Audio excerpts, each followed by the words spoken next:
now that I'm looking at him with X-ray villain, he's got like nanobots. I'm like, aren't nanobots always the fucking answer? We learned nothing from Doctor Who. These nanobots, they're ruining shit. So obviously, Batman got the COVID vaccine. The nanobots were injected directly into him. I can't believe hang out with you anymore. The right was right about everything. Oh, man. I can't hang out with you anymore. We're not friends. This is Alex Jones talks about predictive programming. This is it. They told us they were going to do it in Justice. Cecilia, are you not convinced? Okay.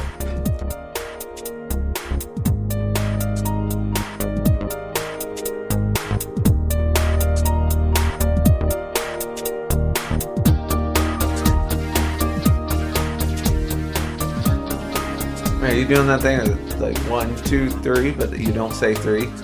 Like we're on a movie set. I know. Yeah. I'm just asking. That's important. I like to change it up. Cecilia went 1, 2, and then just hit the button. Yeah. Like I was supposed to know what that meant. Well, I like to change it up, so even if I told you I would do it a certain way, I'd probably do it different next time. Consistency is key, and I'm bad at it. No, but variety is the spice of life. Hello, and welcome to Comic Dissection.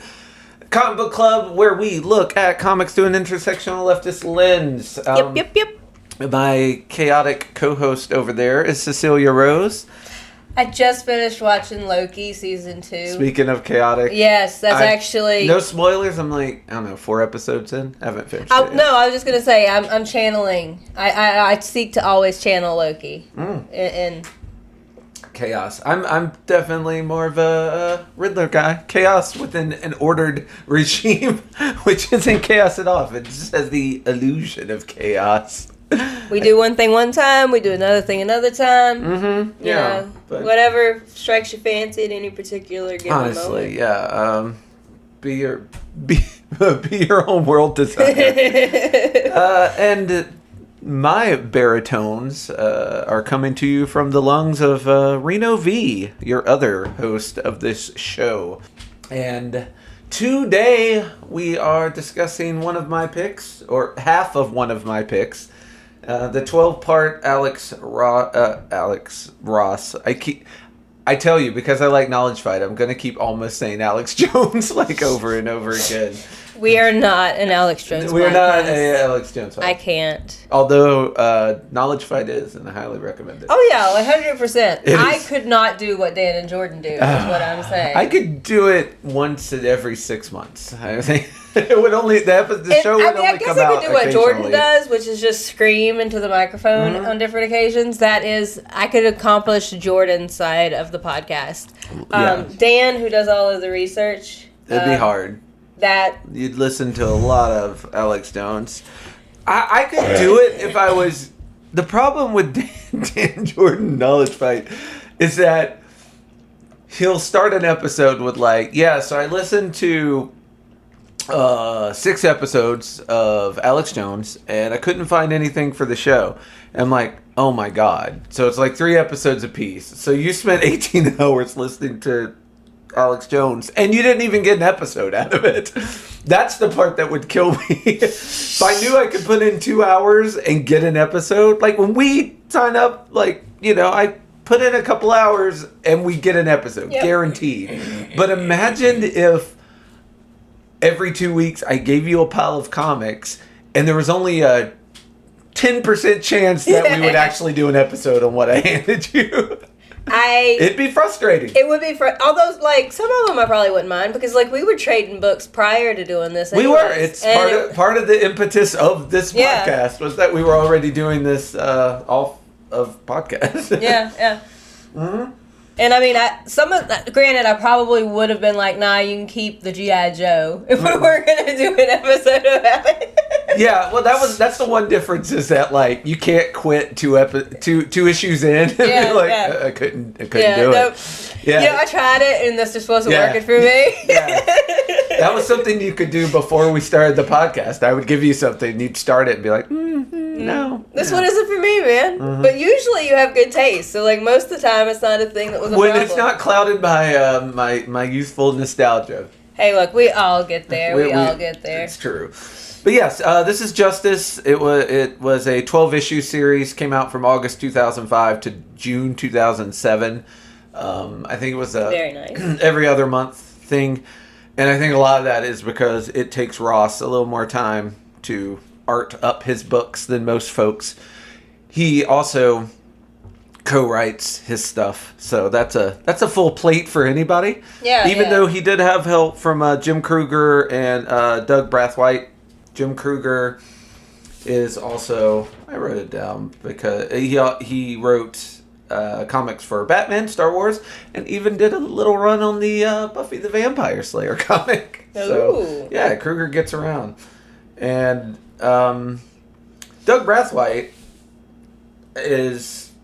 I could find less about what he's written or what he's worked on. He's a African American guy who did this, and I'm sure did other things. But my exhaustive 15 minutes of research did not yield any of that. So he's kind of a cipher, a mystery, if you will, in this series. My Google search results were limited. Yeah, they did not return enough info on him. So if anybody knows about Doug Brathwaite or anything else that he did, because I personally haven't got Cecilia's take on it. I'm sure I will before we're done, but I really enjoyed Justice and would like to read more of his stuff.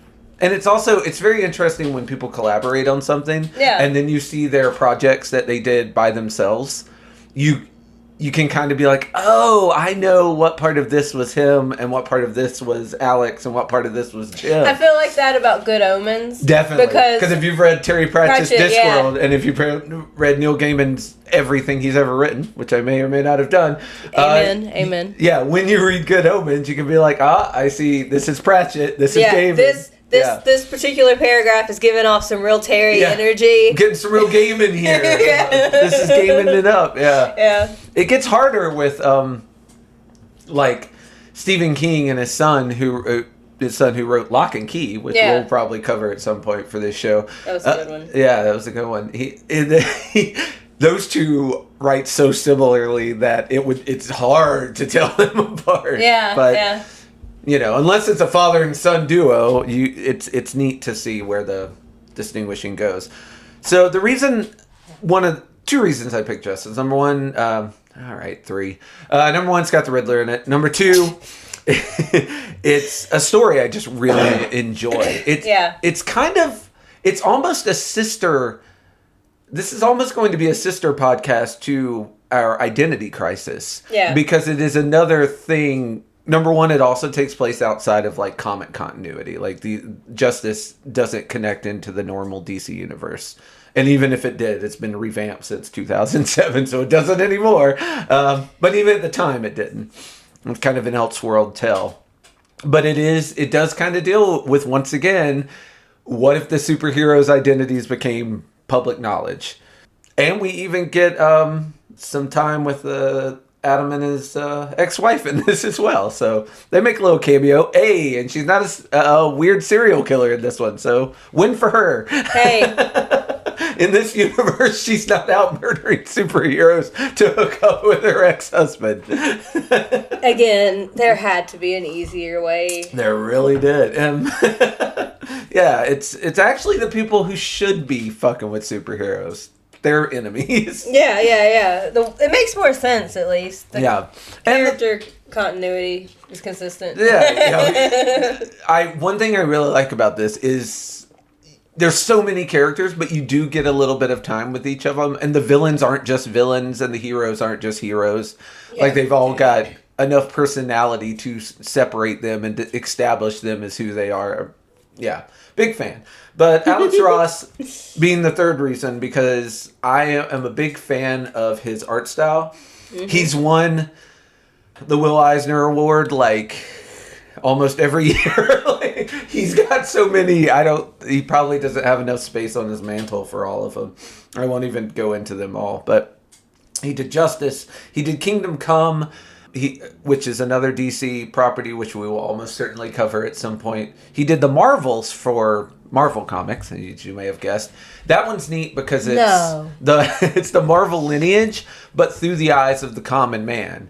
So, like, how does the Fantastic Four appear to a dude on the street? How is Spider-Man treated by a common New Yorker?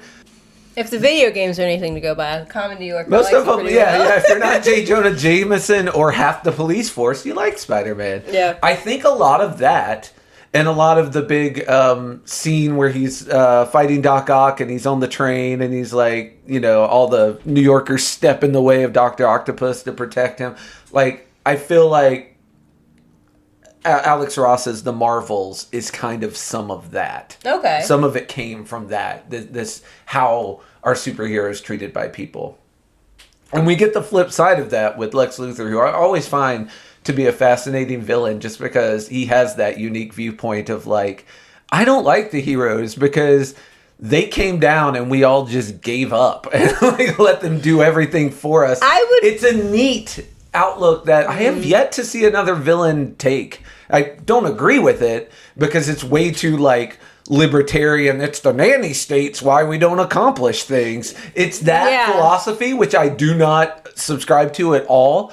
But you would think in a world of heroes, someone would have that philosophy. If Superman turned up tomorrow, it would not surprise me if Elon Musk or Donald Trump adopted that like outlook. Like it would not. I think Elon Musk or Donald Trump would want to be Superman, though. I kind of feel Lex wants to be Superman. I just think he's a narcissist and he can't accept that. That may be. So he's like, I'm going to tear him down instead because I can't become him. Personally, to sort of like steer on to this topic, I personally... Oh, you want to talk about the comic? Maybe for a minute. Okay. No, I personally, that was the part that was the hardest for me to... Because Lex Luthor was the one making the argument, and because my automatic reaction to any rich white dude being like, talking about, how... Hey, when the council appears, it is that joke of like, Republicans want a bunch of old white men to rule the world, and Democrats are like, there should be a woman in there too. When the council appears, it is 2 white men, also a woman, and a black man. So just for the record. So token hires aside. Hey, it's 50% of their workforce, thank you. As you were. Now, it just, that was the hardest part for, that was the hardest pill for me to swallow. Because at the start of the start of volume 1. It's the meme of like, the person you hate is making some good points. Like it's a monologue.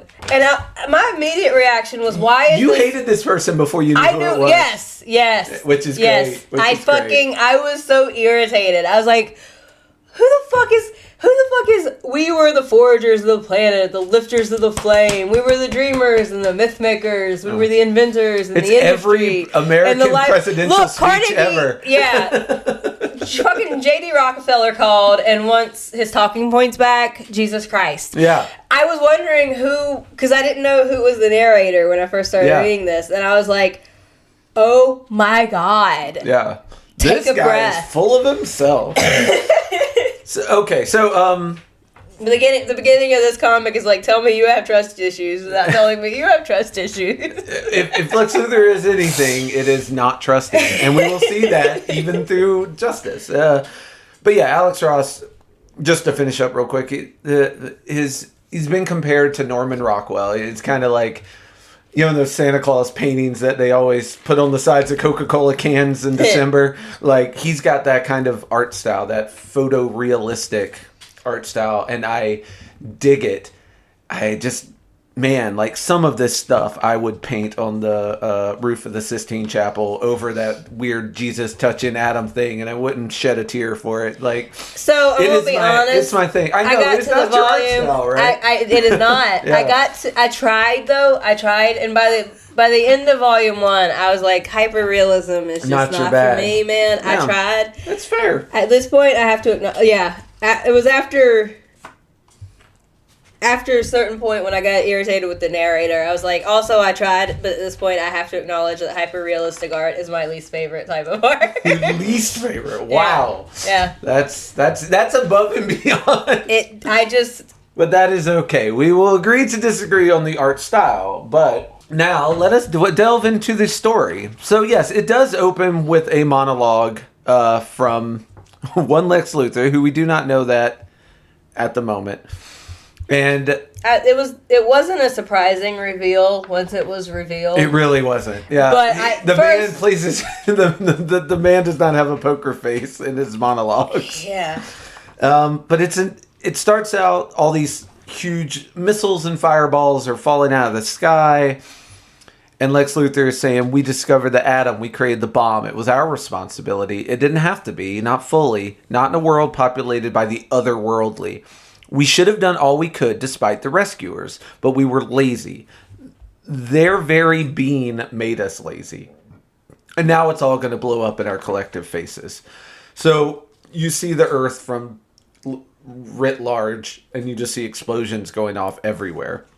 And Superman flies in, rescues Lois Lane, because, that's his bag. And he sets her on a building, and he goes to, rescue some kids, and another bomb falls, and he's not in time. And then he looks back at the building where Lois was, and it's fallen, and he's like, oh my God, no, this can't be. Lois? And Lex just can't help himself.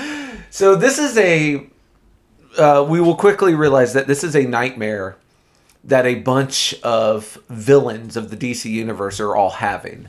Of the world ending and the DC heroes, the Justice League of America, being impotent to save it. They can't seem to stop it. So these two pages being side by side is unfair. Because I really like You would much rather read that... the Supergirl. Extremely large-lipped, extremely large-die Supergirl anime yes. Comic, yeah. I like anime art style, but this particular anime art style probably do with that. I was just comparing the two panels because, I like this Supergirl art. Yeah. Also, I'm gonna die on the hill of the commercial, the commercial pages in these things. Throwing you off. I hate them so much. As a person who is very spiteful, if I had to flip through trade paperbacks like this all the time and be interrupted in my reading with the commercials all of the time, I would spite never buy whatever was being advertised. It's kind of like... Kids today will never know. When you go into a movie theater and there's 30 minutes of the same commercials you see on TV before the movie even starts, that didn't used to exist when I went to movies. That was not a thing. You would get Tom and Jerry cartoons or you'd get nothing. Until the previews for the movies came up. It was just silence. Now... that thing's running the whole time. And they're selling you something from the time you walk in till... You also didn't have to keep sitting there after the movie was over to wait for the stinger at the end. You could just leave once the credits started. Those days are over. Those days are over. Yeah, so with these, I do not even notice advertisements unless you mention them. And I'm like, oh yeah, those do exist in comics. Yeah, I was reading one of the pages, and then I went to the next page, and I'm like, oh, this isn't part of the story. I fucking hate you. Yeah. But Lex is rubbing it in. He's like, you shouldn't even bother flying. Everything is either dead or dying or twitching, somewhere in between. If you were a man, you'd walk. You'd accept that anything that could have been done to prevent this needed to be done long ago. But you're not a man. You only pretended to be one. Finally, and only when you face a crisis you realize it's too large and too late for you to handle do you call your compatriots, the Justice League of America. He's going on and on about the defenses that we need for all this stuff, and I just wonder what kind of defense he thinks we'd have against fire tornadoes or whatever. Anyways, Lex is very preachy, and I find him tiresome. He is extremely preachy. He is insufferable. Yeah. That is his character trait. But Superman's checking in with the rest of the Justice League, and no one's having a good time. Yeah, everything's going bad. Wonder Woman has got a building getting ready to collapse on her. The Flash one was especially sad, because he's like, I did it, Superman. Used my speed to create a giant whirlwind to draw away the oxygen from the flames. I saved everyone. Central City is safe. We're all good here. And Superman can tell in his voice.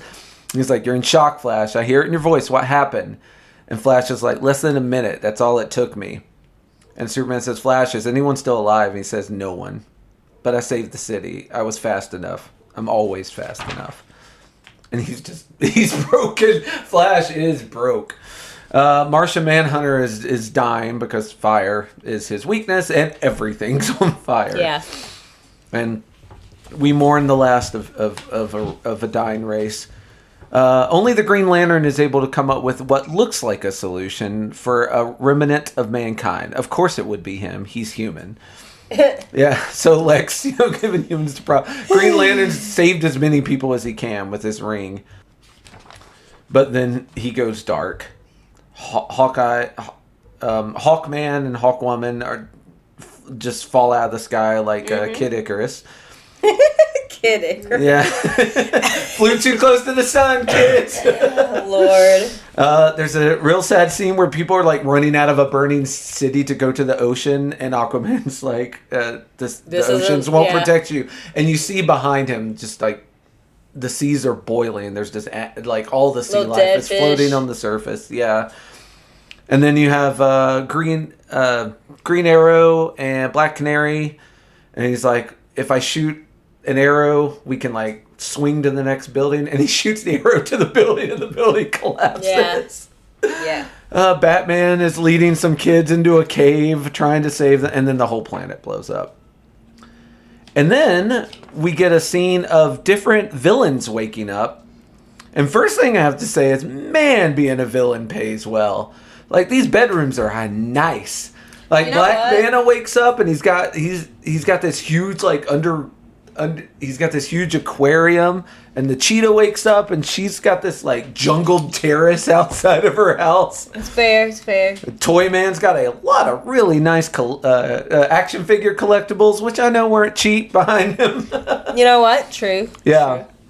I don't know. That's probably Jonathan Crane in the third picture. Yeah. He's the only one that's in what appears to be a normal house.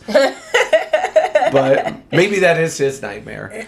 But yeah, all these villains have this dream of the Justice League just completely dropping the ball on this one. Yeah. Yeah, real sad stuff. Yeah, and by this point, from the first time I'd read it, I realized it was like, okay, this is Lex Luthor talking. Like, he's dropped enough subtle clues and enough jabs at Superman that I'm like, and nobody hates Superman the way he does. But it was kind of hard to watch the heroes lose, because like, I think what did it for me is how surprised they all were. They were like, wait, no, we win. We always win. How is this not us winning? It blew their minds that something could be, and it is the hubris of a superhero. Like, Lex is not 100% wrong on that. There's a lot of hubris with these people. It's kind of like running for president of the United States. It's like, you have decided that you are the person on this planet of 12 billion people, should be the most powerful person in the world. You've decided that is a position you deserve. Yeah. Yeah. But Lex Luthor is that as well. That's the other reason he can't stand. Like, he sees too much of himself in this hubris. Yeah. And narcissists hate a mirror. Like, it's they hate it more than just about anything in the world. I don't know. Yeah. I had a hard time. I disagreed with his premise, which didn't help me at all. If you've got someone like Superman, who can stop a bullet with his chest, to me, that makes more sense to let Superman go solve some of those problems, because like, he's not gonna die doing it. Yeah. And like, the thing I dislike the most is needless sacrifice. Like, there's no point. Well, let me put it in a more real world equivalent. There are people out there, and again, I'm with you. I don't agree with it, but it is not an uncommon thought. There are a group of people out there that think Elon Musk is going to save us. That his Tesla is going to somehow stop all of our environmental problems. And I say his, like he invented it. But the Tesla for the company that he owns and is blowing up left and right is somehow going to save us. That Bill Gates is going to throw enough billions to world problems that we don't have to do anything. So it's not a belief that doesn't exist. But Bill Gates can't stop a train with his hands. Like, I feel like literally buy the train and stop it. I feel like he can certainly do more to stop the train than we can. Well, I don't know, you can jump in front of a train and stop it too, but like that doesn't stop a train. Spoilers. No, but it will that shut stops it down. You. It will shut it down. I don't know if they notice. If it does, but like, there are objective ways to qualify the fact that Superman is superhuman. Like, there are the bitch can fly. Mm-hmm. Like, there are objective ways to qualify the fact that Aquaman is more than a regular man. Oh yeah, absolutely. So like, I feel like there are, and Elon Musk, He's not. He's a little less than a normal man. I'm picking a fight with the fanboys. He's a little less than a normal man. Yeah. He's a lot less than a normal man. But, like, so I feel like saying, like, well, people think that Bill Gates will save us is fine, but, like, Bill Gates is not Superman. It's also, I would argue, it's also not fine. Like, if you use this as an excuse to, like... Well, I'm not do anything, yes, I guess. Agree, yeah. And I think that's what Lex is accusing humanity of doing.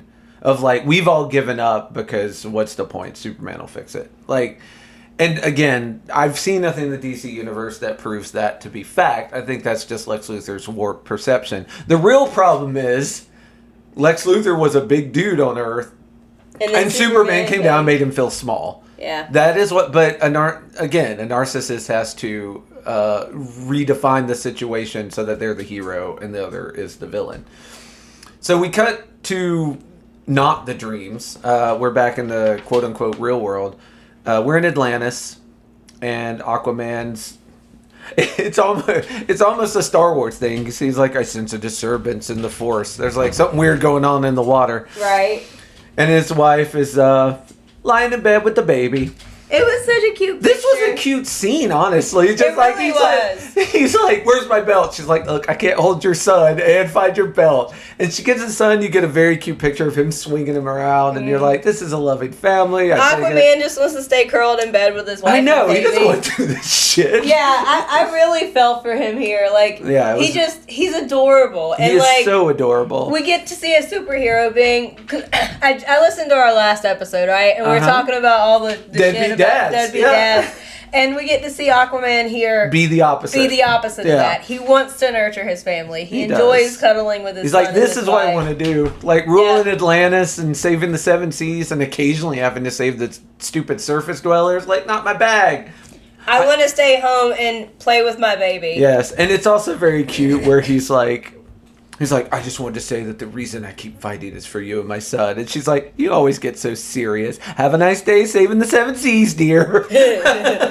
So it's very cute. I also wrote down Arthur has hands down the best mode of transportation. Oh, He's riding around on a fucking seahorse. Oversized, like, emerald green seahorse. Yeah. I wrote down, I want a cowboy story with seahorses. I want like a underwater cowboys where they all like ride around on seahorses going to save the day. And then we cut to what we will discover eventually is Lex Luthor. He's outside Metropolis just watching the water. He's saying, I will be branded a betrayer for this. I know that. It's a small price to pay. And he says, Leonard should just be arriving any minute now. And Leonard Snart, what a name, is Captain Cold. Someone's parents did not love them. That's why he became a villain. Right? Like, if you're Alfred or Jarvis, you're going to end up a butler. If you're Leonard Snart, you will probably be a supervillain. There's really not a lot of choices with a name like that. Yeah, so Captain Cold goes out to the desert and uses a modified version of his cold gun with some, like, super tech on it to make this huge-ass iceberg. And he says, tell everyone if they don't believe you. Show them what I did here. There, maybe now I'll be able to get a decent night's sleep. And this is where you get the idea that it's more than just the 4 villains you saw waking up. Like, a lot of villains are having these weird dreams. Yeah. And so now they're trying to make the world a better place, which isn't the thing you normally see from villains. Yeah. So we have a shot I thought was cool of Aquaman arriving. It's this huge black orb under the ocean. And it kind of reminds me of like the Legion of Doom's headquarters in the old cartoon. It's like this big black blob. And I probably would have found it more impressive if I knew what was going on. Yeah. Honestly, it's not until like issue 8 where you really know what's going on. There's, which I like. As long as you give it to me before it's over, I like the mysteries. It's when you just keep piling up mysteries and never solve any of them that I want to scream. But I mean, that's fair. As long as I get a resolution to all these mysteries, they're tied up in a neat bow before we finish, I'll be okay. And then Black Manta shows up, Aquaman's villain. And I like this because Lex Luthor's like, I know what you're feeling is relief. It's only a supervillain with a silly name, only man-made weapons. It's only gravity-held ambitions that target you now. We're all so predictable. And, Lex Luthor... Insert eye roll emoji here. Yeah. But this time, they're doing their fight. They're doing the fight. And all of a sudden, I don't know what happened to my voice there. All of a sudden, the sea life turns against Arthur, which is not... If you know anything about Aquaman, man controls sea life. It's one of his powers. And all of a sudden, all the sea life turns against him. And Aquaman's like, what's going on? How are you doing this? And Black Manta, let's give him all the credit in the world, does not fall into the most common supervillain trope of like, you know what, I'll tell you. Let me explain to you my plan. I have made a PowerPoint presentation. There is music. Please sit still for a minute. Yeah, let me... Oh, wait. Oh, shit, I gotta update Windows. Oh, no. PowerPoint's not loading. Oh. The slide got stuck. Damn, why is my font not working? Okay, while this is uploading, have you seen that YouTube video of that cat falling off the table? Oh, let me show it to you. But no, Black Manta does not fall into that trap. He says, no, you don't deserve an explanation. And I'm like, man, if every villain said that, there would be no heroes left. Right? They would have all been murdered. If any of He-Man's mini rivals had just fucking murdered him. Yes. What if we just killed him, baby? Oh. Yes, and... it's kind of horrible. Like, all the sharks just swarm him. And, man. It looks like he's going to be eaten. It looks like he's going to be eaten. But then we see Black Manta and some of his pirate crew carrying Aquaman into this weird black bubble. And so to stop the devil for a time, I will ally myself with demons. To end the aberrations, I too will be counted among them. For the sake of mankind, I will not pass the cup that has come to me. So Lex Luthor is now, saying he's not like all the other villains. Yes, he's a very special girl. He's a very special girl. Hashtag, and not like other girls. Yes. And 2, comparing himself to fucking Jesus Christ. I will not pass the cup that was given to me. On a different note, why is Black Manta always so attractive? I want to point out that, like... I was saying I love that he's the first villain. Yeah. I don't know if that was Doug Brathwaite's doing, but I fucking love... Not only the first, but one of the most effective. Like, he takes Aquaman off the chessboard. Like, he takes that he just piece off that. Yeah, like nothing. Well, but just... He's a good-looking man, too. He is a good-looking man. And all of the iterations that I've seen of Black Manta, because he's also in the Young Justice cartoon. Yeah. He looks always cool. Pretty. Yeah. He's very pretty. And Sire's good-looking kids. Holla, Aqualad. Also facts. Shout out. Yeah. But yeah, so he drops Aquaman in front of Lex Luthor. He put up a hell of a fight. Lex Luthor says, yeah, they're kind of always does. The one good Lex Luthor line in this comic. Yeah, they tend to. Yeah, how are we sleeping? I'm trying not to. How long do we have? So that's what you need, is these villains who are already unstable, not sleeping. Like, that's going to help.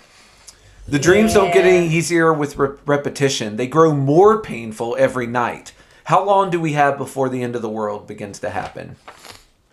What's your answer to that, Luthor? Luthor says, I don't know. But we're all having the same nightmare now. And in the dream, the Justice League was powerless to save even one person. They'll be powerless to save anyone from what's coming. It's up to us. And then he says, take a seat wherever you're like. You're the first to arrive.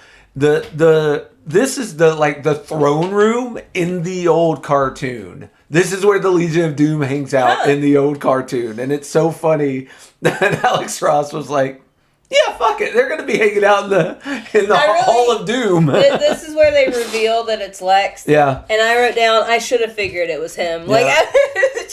Yeah. Yeah. This is, if you did not get it from how much he wouldn't shut up about Superman. I don't have the background. No. And so I went into it not knowing anything about it. Yeah. And all I really got from it was, holy shit, this dude is preachy and like very irritating, which could be any number. There are a few villains like that. Villains in Lex doesn't have that. Yeah. He doesn't have that market cornered. No, he does not. Self-righteousness is kind of a villain mainstay. Yeah, and so a couple of heroes. So it was very at the point where they finally revealed. When it reveals it was him, were you like, oh, good. I'm glad I was right to hate the narrator. Glad I was in the right camp there. Yeah. I was like, oh, no, that checks out. That stands. Yeah. Makes sense. Yeah, of course. Yeah. Like if it had been revealed to be Poison Ivy, you would have been like, oh, now I feel bad. Yeah, no, I would have been. But no, it was the right call. You had the right instincts. That's got to make you feel good. Good instincts. Poison Ivy would have been much more on the plants. There would have been a whole lot more foliage. And we get some of her coming up. And the last couple of pages of each of this, another thing I really like about Justice is if you've never read a DC comic in your life, this would be a good one to start with. Because at the end of every issue, they've got a couple pages about some of the people who were in the issue. Mm-hmm. And at the end of volume 12, you've got profiles on every character that shows up in the comic. From Bruce Wayne's private files. Yes, here's something. It's Bruce Wayne's private files in the back computer on each character. And the one thing I mentioned, I'm not going to go through all of them, but I wanted to mention one thing about Aquaman and one thing about Black Manta. Aquaman, he says, this is Batman's fucking paranoia to a T. Let's see if I can find it. Just before Arthur's mother died, of what I assume were natural causes. Like Batman's like, it could have been foul play. I'm not ruling it out. Jesus Christ, Batman. And then, there's also an entry on Luthor and Black Manta. And it's cool because the entries have black and white drawings. Or in the case of the jail Justice League member, the good guys, they're full color panels. But it's kind of like at the end of the trade paperbacks where they'll give you like design art. Yeah. This is basically design art for the characters, which I really did. And if you didn't fall in love with Black Manta before, they got a nice leisure suit version of him here in this file. Pretty I'm like, hey, how you doing?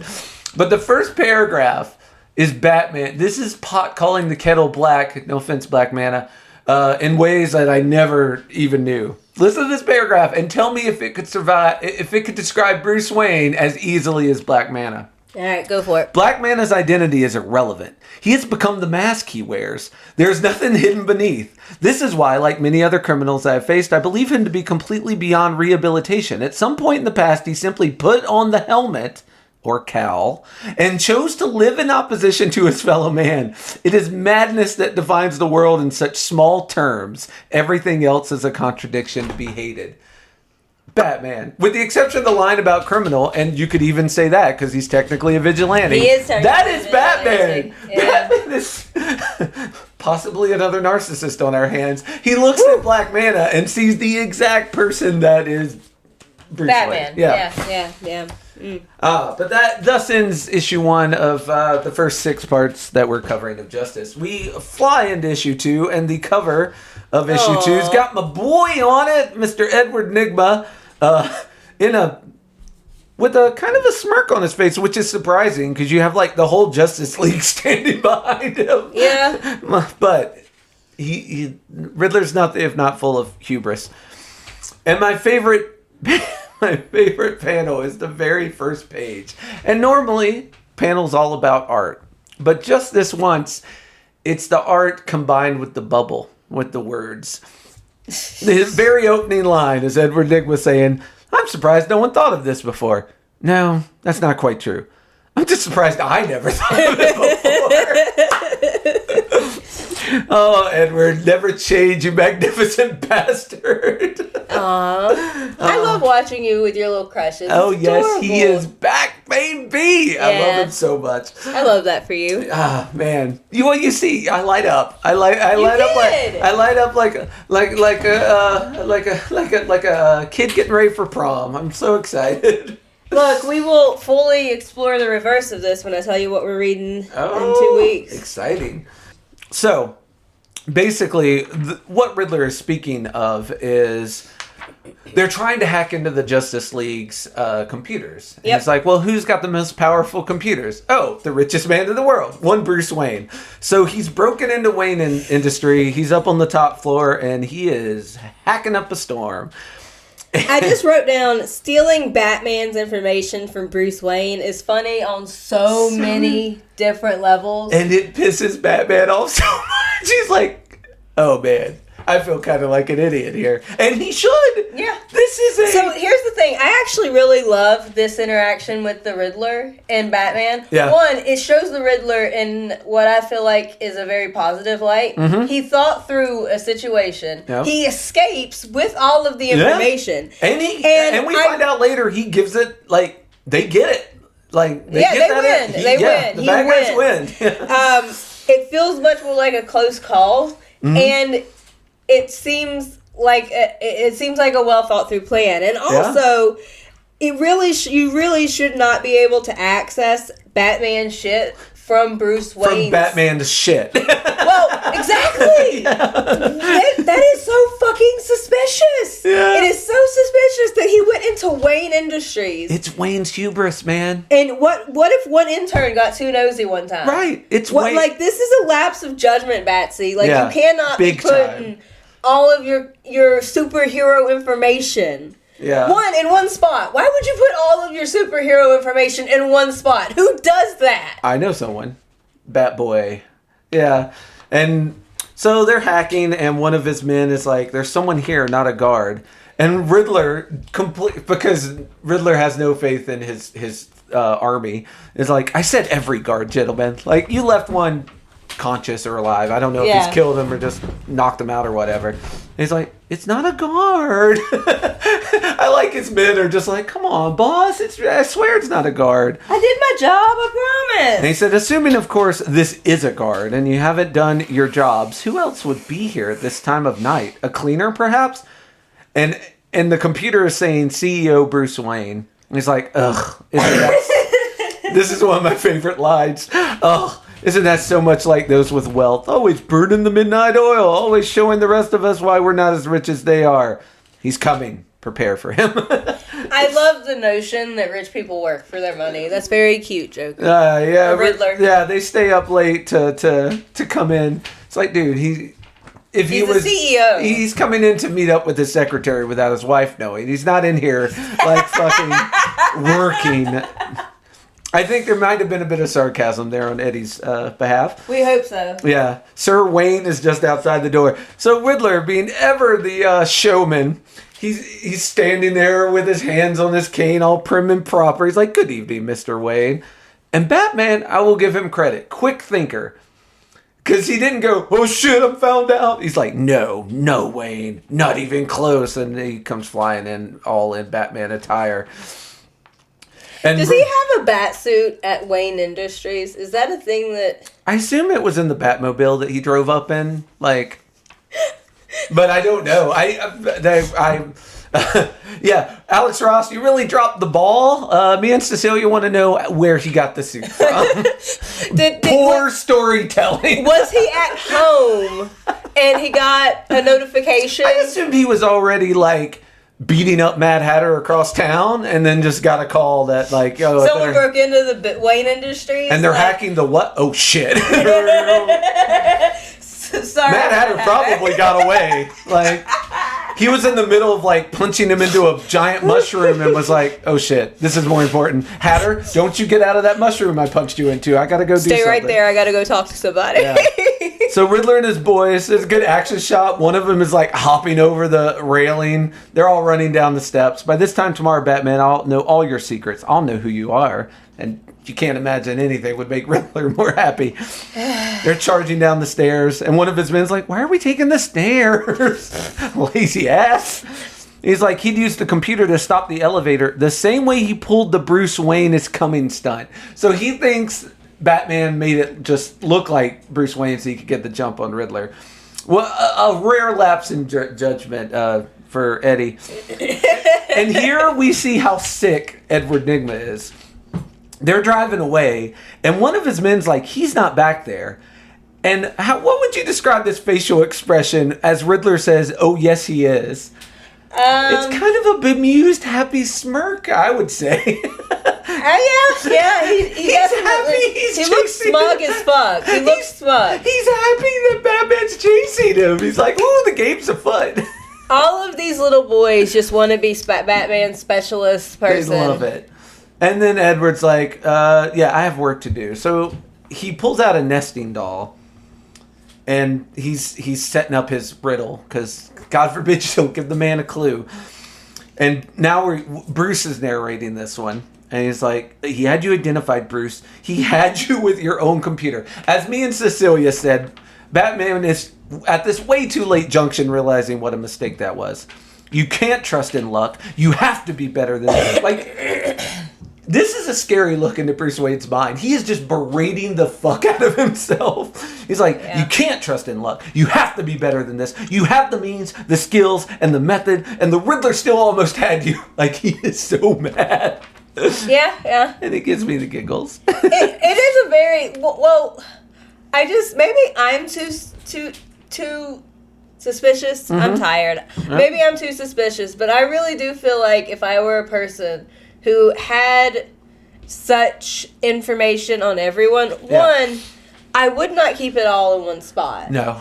You have to separate that shit. I honestly wouldn't put it on any cloud, like, where you could get at it from another computer. No, that shit stays in one, like, you keep that shit on paper. Yeah. Or on, like, a floppy disk. You sit it in a journal with a little lock on it that you put under your pillow at night. That shit, or you keep it in more than one spot. So, like, you would keep stuff about, like, Black Hawk and Superman in one spot, and stuff about Black Manta and Joker in a separate spot on a different... At least separated by villains and heroes. Or something. It's kind of okay if they find the villains file. They already know who they are. Yeah. Like, Nygma's not going to find out new info about Nygma by reading the Nygma file. Yeah, like, I feel like... Even separated by villains. Like, here's the Batman villain file, and here's the...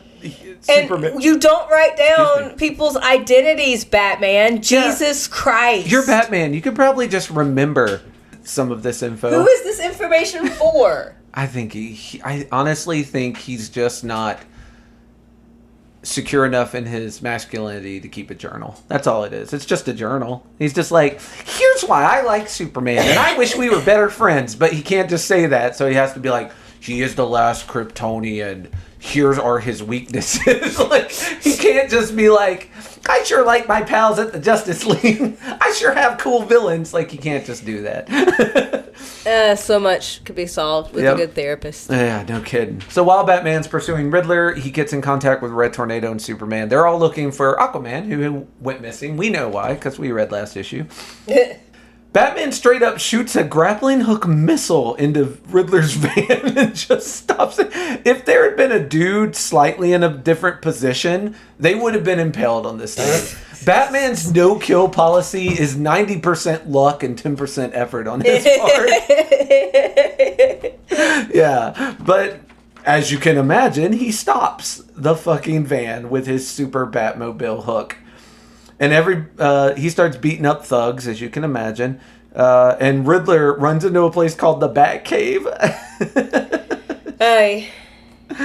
And as he walks in, we cut to a hospital in an undisclosed location where a girl in a wheelchair is getting a shot from it's actually Jonathan Crane, the Scarecrow. And the only reason I realized this... I was going to say I did not know who the fuck this was. Is because he's always kind of drawn in a certain way in his normal thing. But what clinched it for me is he straight up says, "I hope you have no phobias about needles, my dear." And there's a crow in the next picture. It's subtle. You don't... And honestly, it's irrelevant. You don't have to know this is the Scarecrow at this juncture. But yeah, he basically shoots something into this girl and she can walk. Which is... I dare say very impressive.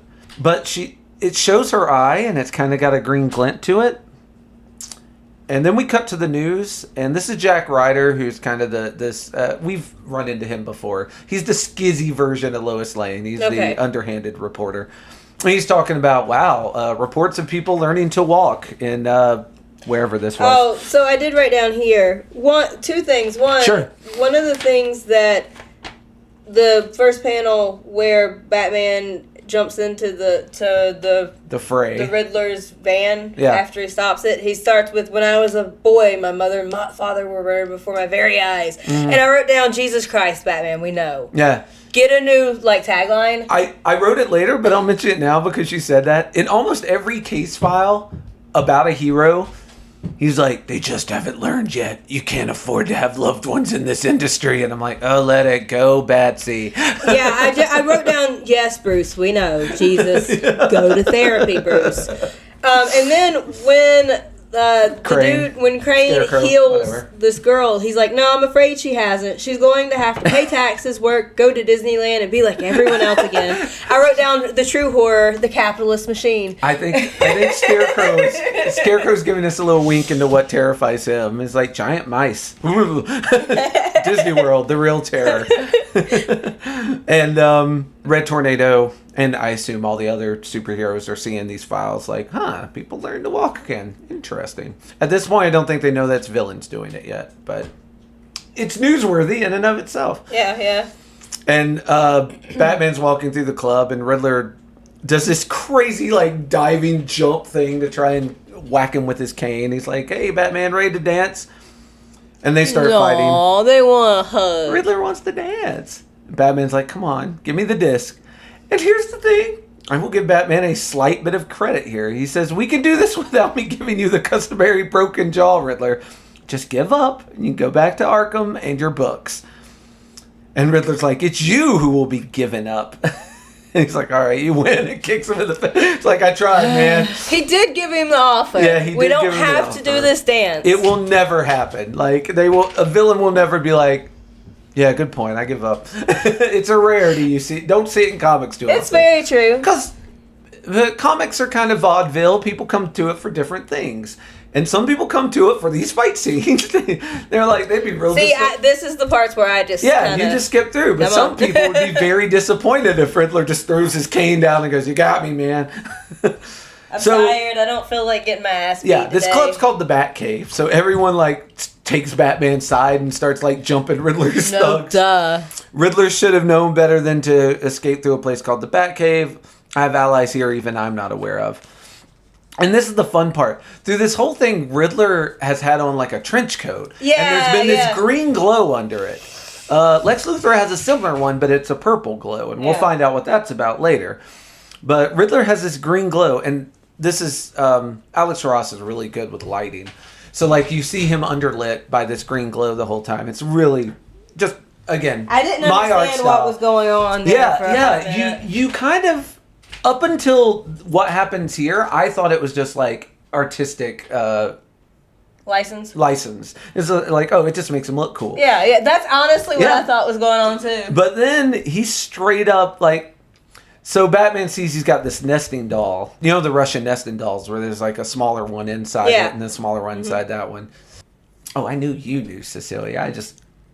For any of our listeners who may not be familiar with I don't know, Russian toy culture or whatever. Russian toy culture. And he says, "Why the doll, Riddler?" And he's like, "It's not a doll, Batman. It's a toy.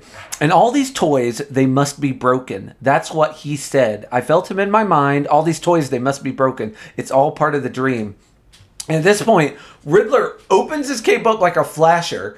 And all this super light comes out and all these question marks come flying out. It's a very cool effect. This is probably my second favorite panel. It's just like all these question marks shooting at Batman. Yeah. And it completely throws him off his game, disorientates him. I don't know if he gets vertigo or passes. I think he gets vertigo because he's like holding his head. And it says, when reality returns, Nigma and his men are gone. And the nesting doll is there, and inside is a preserved ear and eye. So basically, Riddler's like, oh, there's something I need to hear, something I need to see. They actually used a variation of this clue in the Batman movie that came out with the Riddler a few years ago. So, yeah, references. That's cool. Yeah. And he says, what's that smell? Formaldehyde? Meanwhile, Flash has heard about this oasis appearing in the middle of the desert. And he shows up, and the people are like, oh, it's another god. Oh, man, what do you give us? What do you want us to sacrifice? Anything. We'll give it to you. And he's like, wait, what happened here? And he's like, oh, well, Green Plant Lady showed up and gave us some plants. And a dude dressed up like an Eskimo with an ice gun showed up and gave us some water. And he's like, oh, cold. What have you done now? Like, what the fuck? Yeah.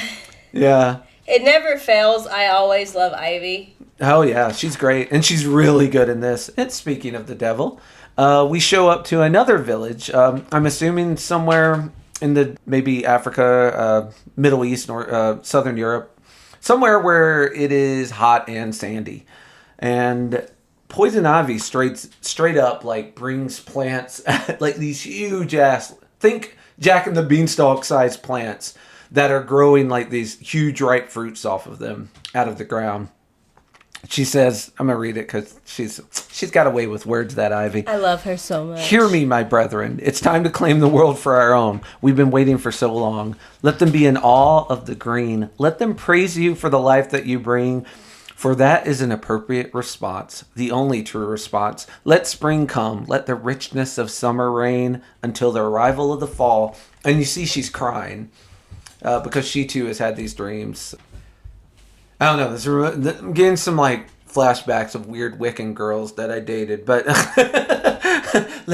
be in awe of the green. Maybe that's why I'm in love with her. Let us dance naked under the moon through nature. Maybe that's why I'm in love with her right there, because it never fails. I always love Ivy, and I know Ivy always seems to run alone, but I'd work for her. I'm just saying.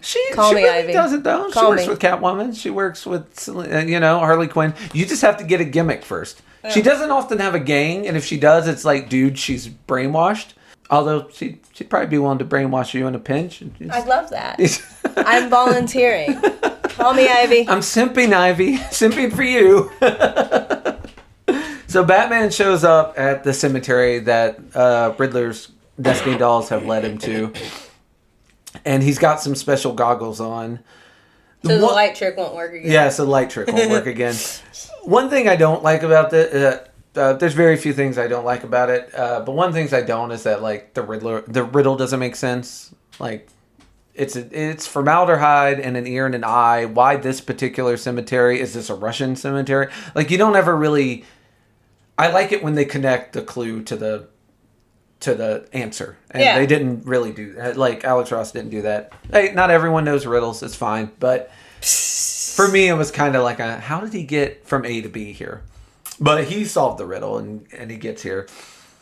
And Riddler shows up, and he does the trick again with the holograms. But this time some of them are real. So like one of the question marks like chops through his arm. He says, I'm being watched, so I pretend not to notice my parents' memorial. I pretend that it means nothing to me, just like Riddler's holograms, until one of them truly solid hits me. So Riddler has upped his game here. So like some of these question mark are like real blades, and it catches Batman in the shoulder. And Riddler starts bragging. He's all excited. And he gets Riddler, and he's like, What's going on, Riddler? And Riddler says, the world isn't big enough for the two of us. And before he can say more, he starts choking himself. Like, I was very confused as to what was happening there. And Batman's like, Edward, what is it? I'm not holding you that hard. Edward? Let go, Edward. You're strangling yourself. So, like, Riddler's fucking choking himself. Yeah. And Batman has to pry his hands away. And Riddler's like, what's wrong with me? And Batman, because ACAB is like, you're a criminal, Edward. You're a thief. It's like, no, he's obviously having some sort of mental breakdown above and beyond. Like, get him help. Yeah. And not Arkham. God, find another place to take him. But guess what? He takes him to Arkham. Surprising. Actually, no, he chains him to the cemetery gates and has James Gordon come and take him to Arkham. Jim gets the collar on this one. He goes back home and he's trying to figure out what the Riddler was talking about. And he says, I'm worried. I'm concerned with what the Riddler might have done with this information while he had it. And he's actually watching on a camera Riddler get delivered back to Arkham. He's like, gotta make sure he gets back home. Which I get because, man, these guys break out a lot. So we kind of go through his monitor of Arkham, and now we're at Arkham. And Joker is upset because he's not having the dream, and Scarecrow and Riddler have been kind of bragging about. No one included him in the plan, and he's all like, why didn't anyone let me in on this? I've been hearing all these details about all these special things that are happening. People are dreaming about nuclear Armageddon, and that's a hoot, and I'm not involved in... And I'm like, gee, Joker, I'm sure if you think really hard about it, you'll be able to come up with some reason as to why they wouldn't invite you to stopping the end of the world. We've talked about this before. Joker makes a very bad partner in crime. Well, not only that, but every time I think of Joker, I think of the Heath Ledger Joker, and it's that notion of some people just want to watch the world burn. Joker is not the person you would go to he's stop straight the up apocalypse. saying, he's talking about how the dream's basically giving him a erection. Like, yes! Like, oh, it was great. And it's like, yeah, that's why you're not invited. Yes, that is why no one wants to talk to you about the nuclear Armageddon Joker. Yeah. So Batman's thinking of the things the Riddler said. Listen and see. The town isn't big enough for the two. What's wrong with me? And he's like, why did you pick a cemetery? Edward, why a cemetery? So Eddie's back in jail and Batman's still obsessed over him. Just saying. He's well adjusted. Yes. Aquaman finally wakes up. We finally get another shot of Aquaman. I hadn't seen since the beginning of, or the end of issue 1. Here in the end of issue 2, he wakes up. And this poor monkey jumps on his head. That's got like a battery box like on his head. Yep. Yeah. I'm afraid you frightened my pet, Aquaman. Howling like a king. It turns out we have our shot of Brainiac, who, honest to God, is the most terrifying of all the characters in this. Yeah. Like he is pretty scary. Yeah. Now, I did write down that here, because I don't know if it's at this point or if it's the start of the next one. Okay. They talk about the fact that Aquaman has been captured for like a month and a half or like a couple weeks at this point. Like, he's been missing for a hot minute. Yeah. Why is he just now getting ready to have a lobotomy? Like, what were they doing with him for 2 weeks, through a month before this point? Because he's been trapped for a while. I don't know. I didn't think it'd been 2 weeks. I thought it'd been like a day or something. No, I'll look and when we get there, we'll see. But yeah. They established if it's been that long, I do not know. Like, you gotta get his last meal request first. We just dilly-dallying again. Like, what do we... Well, first we tried to ransom him. It turned out no one wanted him, so we couldn't make any money that way. So now we're going to do this. Yeah. But Brainiac also does the... they're more like toys. All these toys, they must be broken. Like, that's a mantra that all these villains seem to be spouting. And he says, now stop your struggling. I need you to understand you and know you. How's it you Earthmen put it? Oh, yes.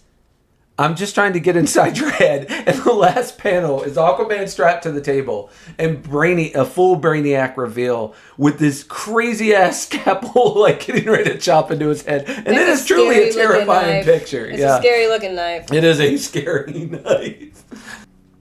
Yeah, and as I said before, I kind of like how a lot of the villains are made to be. They're not 100% evil. Like, they have another side to them.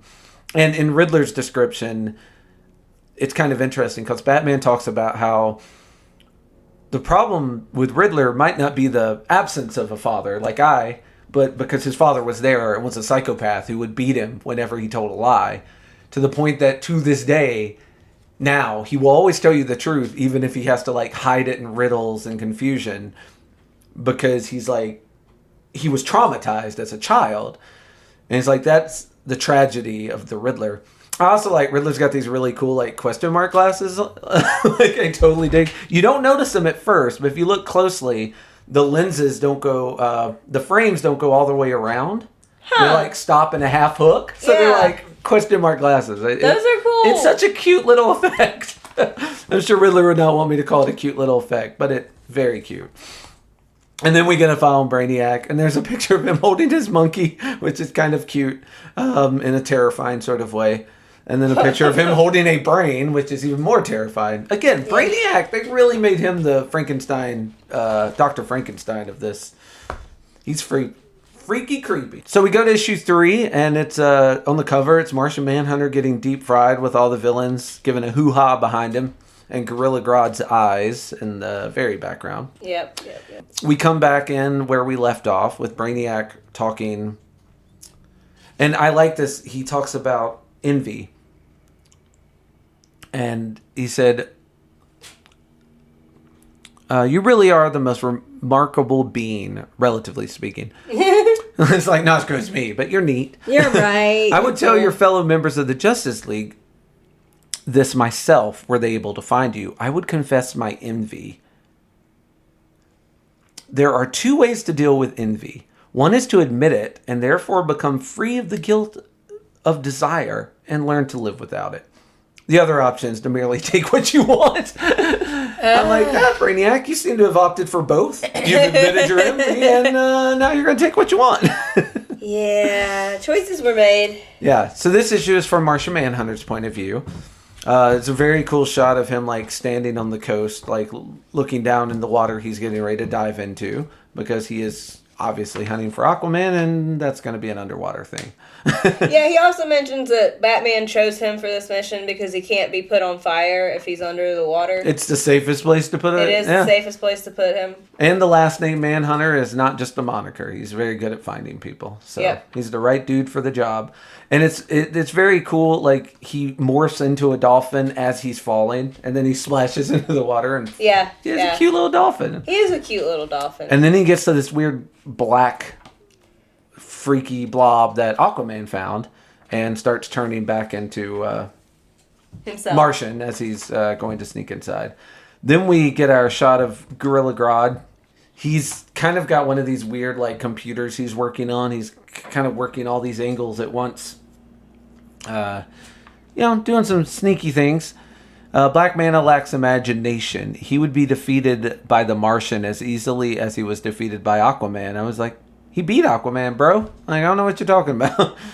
I will face the telepath Brainiac. You have nothing to be concerned with. So these guys are obviously working with Brainiac and Lex for some purpose. It's not a toy, but it will make playing a lot easier. So now we see that these kids are getting like prosthetic arms that are fully mobile. They're robot arms, basically. Yep.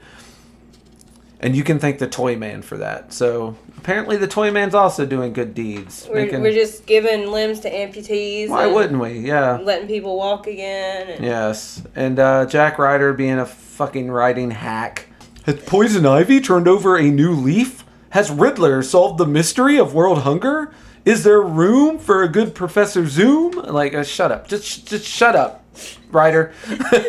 Drive me crazy. We get a couple shots of Green Arrow, Bruce Wayne, and Mercury of the Metal Men, who will come into play later. Let me quickly synopsis. This guy named Dr. Magnus made a bunch of robot men. That's all you really need to know. Works for me. They're kind of not they're not well-known superheroes, which is kind of something that happens here. Like, as the JLA are getting taken out, the villains kind of forgot about the second stringers who kind of step up. Yeah, they do. They forget about, because Superman gets rescued by Shazam. Yeah, Captain Marvel comes in and rescues Superman, and that's one I'm like, you should have put him on the first string. Like, you probably should have had an eye out for him. Well, we gotta admit that Lex Luthor is, what do you call it when you myopic or blindness, like. He's centered only on Superman. Yeah, he's got a focal point. It's kind of surprising he even thought about the Green Lantern or Batman or any of the others. Yeah. He was like, Wonder Woman? Yeah, I guess we should do Wonder Woman too. Yeah. It's like, really? Were you just going to stop Superman? He's got... You know, there's like 12 other of these guys. There's a league, motherfucker. Yeah, it's the JLA. The L's important. So Martian gets inside this black ball, and there's a completely empty city inside it, which is... interesting. Yeah, the mystery's deepen, right? And all of a sudden, someone's like, Martian, I see you! And fucking, like does a brain blast and he falls out of the sky. He went into the city invisible. Yeah, he should not be seen, and yet he... That's why the I see you is important. Yeah, oh yeah, thank you, Cecilia. But yeah, he gets brain blasted so hard, he smashes into the earth. Like, somebody's on to him. Then we cut to a Wonder Woman, like, I don't know, it's like a women's convention for... Yeah. She's giving a speech. And we see Priscilla Rich going up to her hotel room, and man, fucking diva. Imagine Paris Hilton if she had cheetahs instead of a little Chihuahua dog. You know what? That's a very apt description. Just that picture, yeah. That is, I'm gonna give you credit. That is a very apt, like, on point, man. Yeah, and they're like, then we have Aquaman. We're cutting in between Aquaman and Cheetah doing a this black magic ritual. Yeah, she's actually doing a ritual to get in touch with the what god is she talking to? She's getting centaur blood from Hades? I don't know. It'll come up here in the next issue. But yeah, she's doing this ritual that she's done before, but not with the centaur blood. That part's new. To become the cheetah, to become like a basically a villain that can fight Wonder Woman. She's fast, she's strong, and she's got some mean ass claws that are strong enough to cut Wonder Woman. Not an easy lady to cut. But yeah, we do have a quick aside where Brainiac. I think I figured out why it's taken. If it is in fact been 2 weeks, I figured out why. Because Brainiac won't shut the fuck up long enough to cut. I think he's still talking. He is still talking. Yeah. Basically talking down mankind. He's like, you guys are too chaotic. I'm a computer brain. I'm great. Hold on a second. I don't know if there's anything else there we need, but he will not shut up. So here it is. Where are you, Arthur? Not even the entirety of the satellite surveillance technology has been able to locate you. He's been missing for weeks now. Okay, thank you. So he has been missing for weeks, and Brainiac's probably been talking his ear off this whole time. Yeah. I read that and I was like, why the fuck is he just getting to the lobotomy?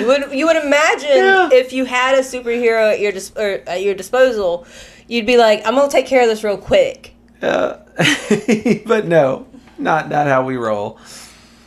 And Martian's like, I've fallen into a trap. This is a lie. I'm in a city under the sea. I'm surrounded by water. This fire isn't real.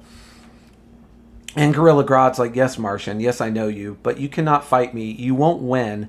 I know where you come from. I know what happened on Mars. Welcome home. So this is where we get the first bit of information that Riddler did get that information out. So now they know everything about the heroes, which allows Gorilla Grodd to beat Martian Manhunter in a psychic battle where he would normally not be able to, because he knows his weakness. Hit him where it hurts. Fire. Yes, fire. Because that Mars was completely destroyed by fire, and we have a full page shot of him screaming for water while you see Martians burning all around him. Gorilla Grodd has owned that ass. We cut to Arkham, and I have a real... this is my favorite conversation in the whole thing. So, Joker's having another hissy phase. Like, come on, Eddie, let me in. Come on, Riddler, what's going on? Give me a clue. After all, you're so good at it. Oh. And Riddler's like, just shut up, Joker. There are so many Robin references, too. Yeah. I remember it now because I think there's another one that's going to be made here in a little bit. Mm-hmm. But there are all these little references about, like, taking kids into the caves and stuff. He's like, is he going to let them all be Robin? Yeah, I think that was last issue. But yeah. So Lex shows up, and it's very funny. Riddler's like, Luthor. Like they met at a coffee shop. Like, this is how easy it is for guys to get in and out of Arkham. Like, it's the same as meeting on the street. And Luthor says, Edward, we were tempted to leave you here. You almost gave it all away to Batman. So when Riddler starts choking himself, it was to stop him from giving away the game to Batman. And Riddler says what is the most obvious line, but also the best line. You knew who I was, Luthor. You knew what I'd do, and you knew how I'd do it. And I accomplished everything you asked, which, no lie. Where's the lie? And he's like... Yeah. And Luthor then goes, I know, Edward. It's all right. No harm done. We all gloat in our own ways. Like, yeah, that's game recognizing game right there. So they leave. And Joker handles this poorly. Yeah, I can leave here whenever I want, you know. That I only stay here for as long as I think it's funny. It's not funny anymore. They're leaving me out. Yeah. God, he's such a fucking baby. All right. So Wonder Woman is talking. I'm proud to be in the company of such great women, of such excellent people. You have changed the world with your courage. Isn't that why we are here? To change the world, save it together? And I challenge you with the thought of what's next, what comes after the good you have already done. How next will you make your mark? And then it cuts to the cheetah, like, sneaking up on her. And I'm like, ooh, she's going to make her mark in a way. Yep. Yeah. And Aquaman, there's this sign of, like, these circles slowly consist out of his head. This is the universal sign of him doing his telepathic fish talk. It's kind of weird he didn't think of it till now, but he's finally talking to the fishies right when Brainiac's getting ready to start the chop. Yeah, I get. And Martian Manhunter is begging for water, and then there's a cool shot of him in the Hall of Doom or wherever, and all the villains are around him on fire, just watching him burn. Yeah. And man, yeah, it's a nice shot. Poor Martian. You really feel bad for Martian Manhunter here. The agony shots, like Alex Ross draws a great pained face. Mm-hmm. Meanwhile, Red Tornado is trying to talk to Martian Manhunter. Yeah, he's trying to get Martian Manhunter back online, and he can't. But he's noticing that all the fish are kind of like pointing to a location. He's like, oh, it's in Argentina. He's using his psychic rapport to, like, make the fish basically do it. He is here, Arrow. A neon sign. Yeah, a big neon sign. It's like, clever boy. And someone has popped up in the Watchtower who Red Tornado knows. He's like, I didn't expect to be relieved for another 2 hours. And then something similar to what happened to the Riddler happens to Red Tornado, which means whatever's going on, it can affect both organic and inorganic stuff. Because Red Tornado is a robot, for those who do not know. And much like Riddler, Red Tornado grabs his own neck, but instead of choking himself, he rips his own head off. And he's like, why won't you help me? To whoever it is that came up in the Watchtower. So whoever it is, it's someone who he knows and expected to help him and isn't. So there might be a traitor in the ranks. At the end of this issue, we get our files on Martian Manhunter and Gorilla Grodd. A very funny picture of Gorilla Grodd working them computers. He looks like a DJ at like a monkey club. He's like, I got some beats for y'all. Yeah. That's a good description. I like that. A DJ at a monkey club. Good lord. Yeah. So we cut to issue 4. Cover art is Superman getting owned by Bizarro with Lex and Brainiac kind of opposing headshots of the two of them looking in different directions. And this is when our villains decide to make themselves known. They've been doing all these nice things for people, but to do that... Now they want the fame. To do that and not get thanks? I think not. So Black Manta, Poison Ivy, Edward Nygma, and Lex Luthor all get on the teleport, and they project these huge-ass images of themselves all over the city. And this...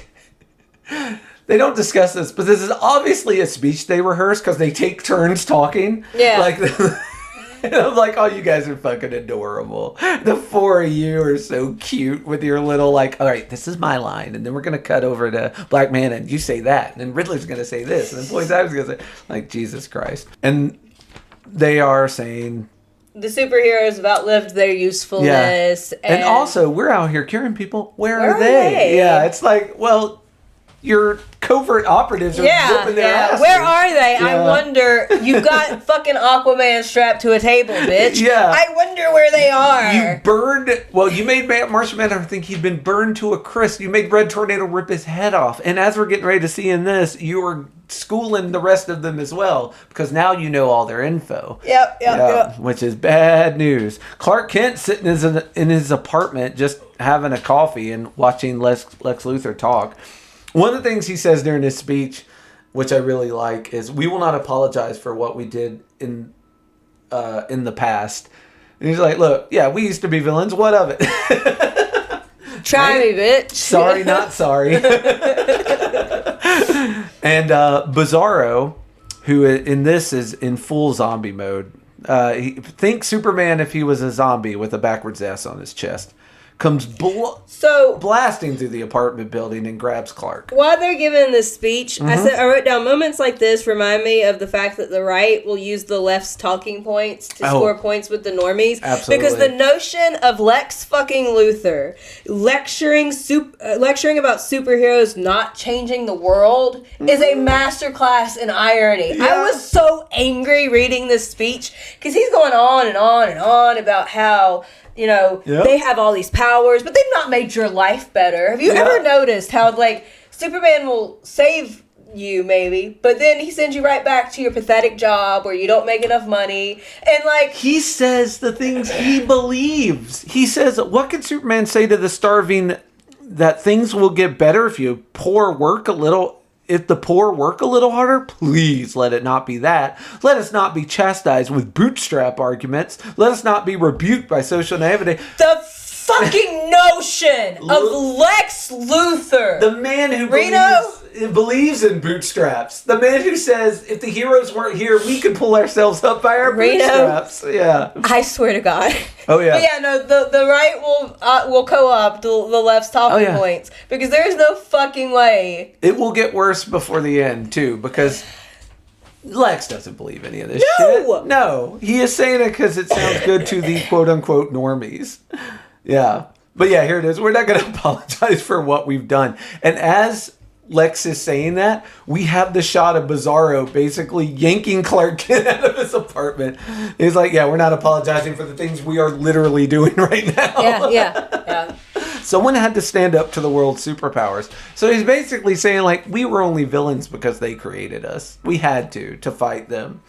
Someone had to change the way the world works. That's what we're about to do. That's what we're inviting you to be a part of. Meanwhile, we have Hal Jordan, a.k.a. the Green Lantern, and he's at work. Once again, they're getting them at their most vulnerable. Because when you're not in costume, you don't expect to be attacked because you're not in costume. Yeah, that makes sense. And I kind of like this because his villain, Sinestro, just pops up in boom tubes, which are basically these teleportation tubes that are very common in the DC universe. Sinestro just kind of shows up, pops a boom tube that sucks Hal Jordan into it. It's like, yeah, we really should have done that to all of them. And I'm done now. Yeah, like Sinestro, much like Black Manta, he ain't getting paid by the hour. Pop in, suck out Green Lantern, pop out. He's just, you get a shot of him. Goodbye, Jordan. There's no big, long talk. Nope. There's no big... He just basically vacuum cleaned him up and shot him into the fucking deep recesses of space. It's like, easy peasy. Then we have Clayface and Scarecrow sneaking into Green Arrow and Black Canary's apartment. And Black Canary's like, why do I always have to make coffee? And Green Arrow's like, you're better at it.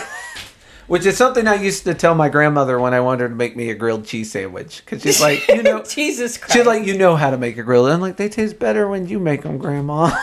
Oh my God, man. I related here. And she knocks over the coffee beans. And she says, I guess Oliver can clean this up in the morning. After all, he's so good at it. Yeah. But then they turn into bugs. Because obviously there's some fear gas coming from Scarecrow here.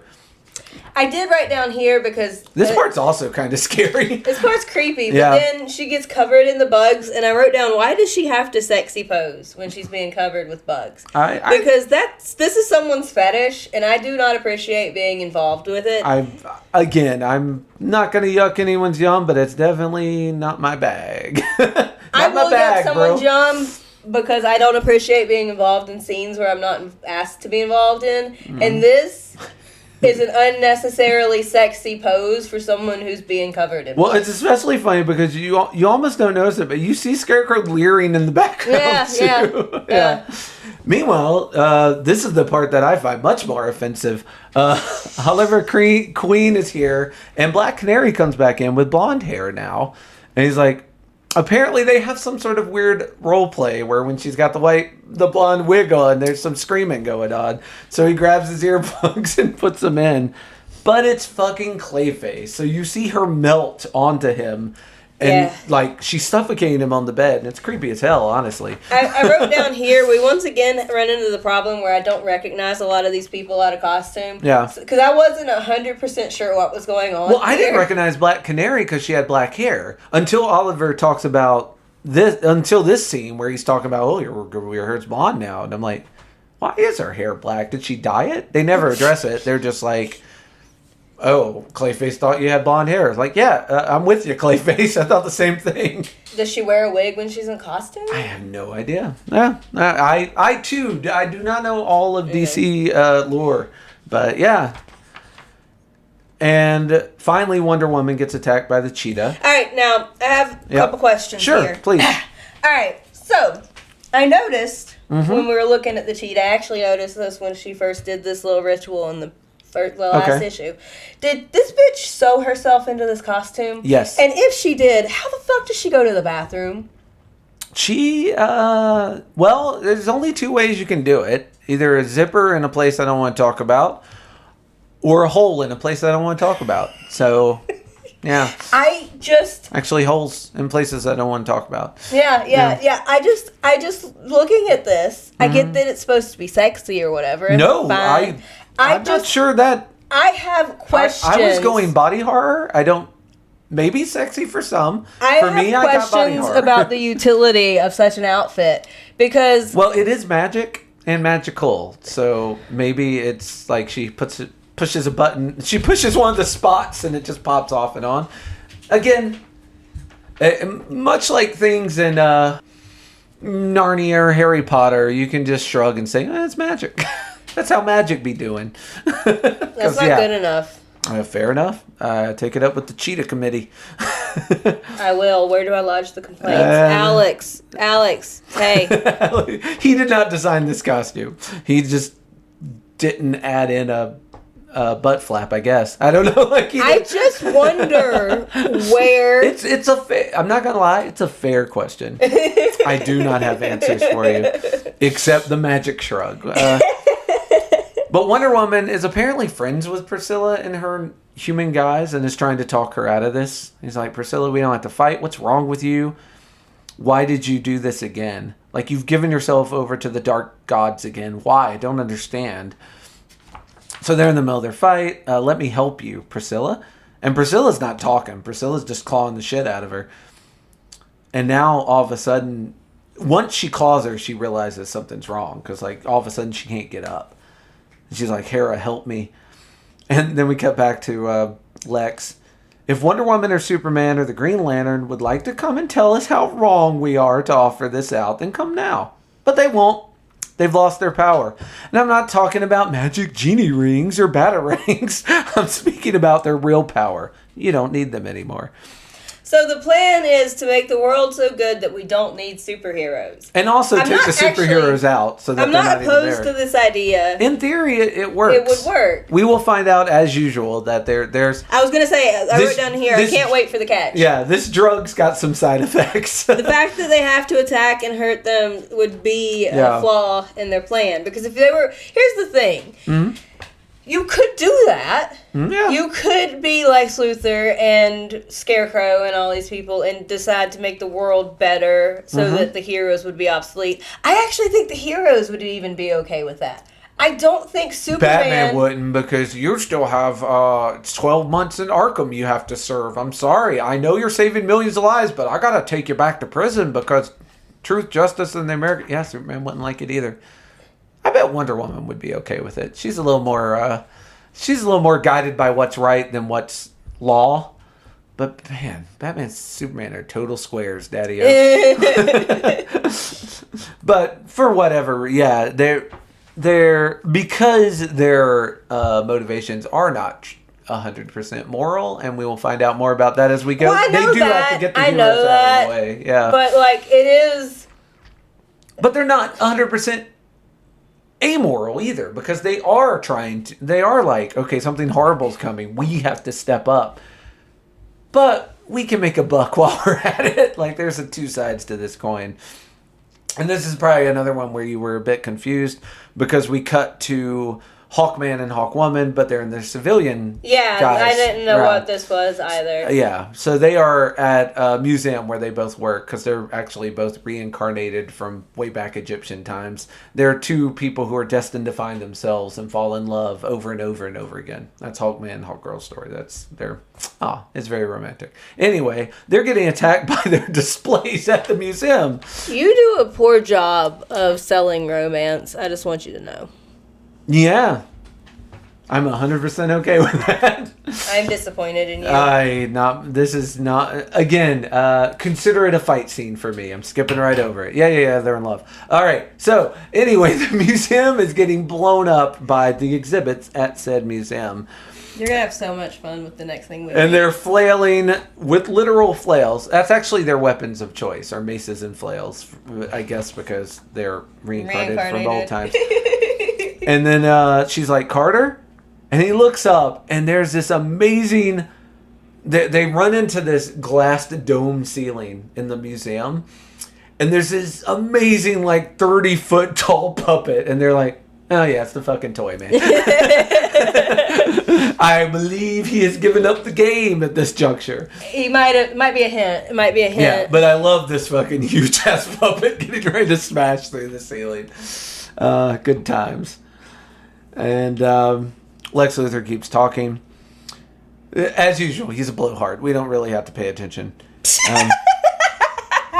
Yeah, he'll get to the point eventually. But mostly you're getting a lot of shots of contrast between what he's saying and what his villain crew are out in the world doing. Yeah. He talks a pretty game. Yeah, he talks a pretty game, but we're seeing what he actually believes when we see what his villains are up to. Yeah. Him and Brainiac's villains are not doing the things he is saying. We have a mystery woman who will be revealed later shooting the Atom, who we don't know at this point is the Atom. But luckily he gets a phone call, because that bullet would have gone through his head otherwise. As he reaches over to answer the phone, he gets shot. And he's trying to get an ambulance as he is slowly bleeding out on the ground. And Black Manta saying, will you trust us? We are not here with masks and secret lives. We don't need those things to live alongside everyone else. It's like, yeah, the people with secret lives have secret lives because of the things you are currently doing to them. Also, you get unmasked when you get caught when you're the bad guy anyways. Yeah. It just proves that you're bad at your job. It's also true. Like, if you had ever caught the good guy, you could have unmasked them too. It just proves you're bad at your job, bitch. And Superman, of course, being Superman, it takes 4 villains to take him out, because he's motherfucking Superman.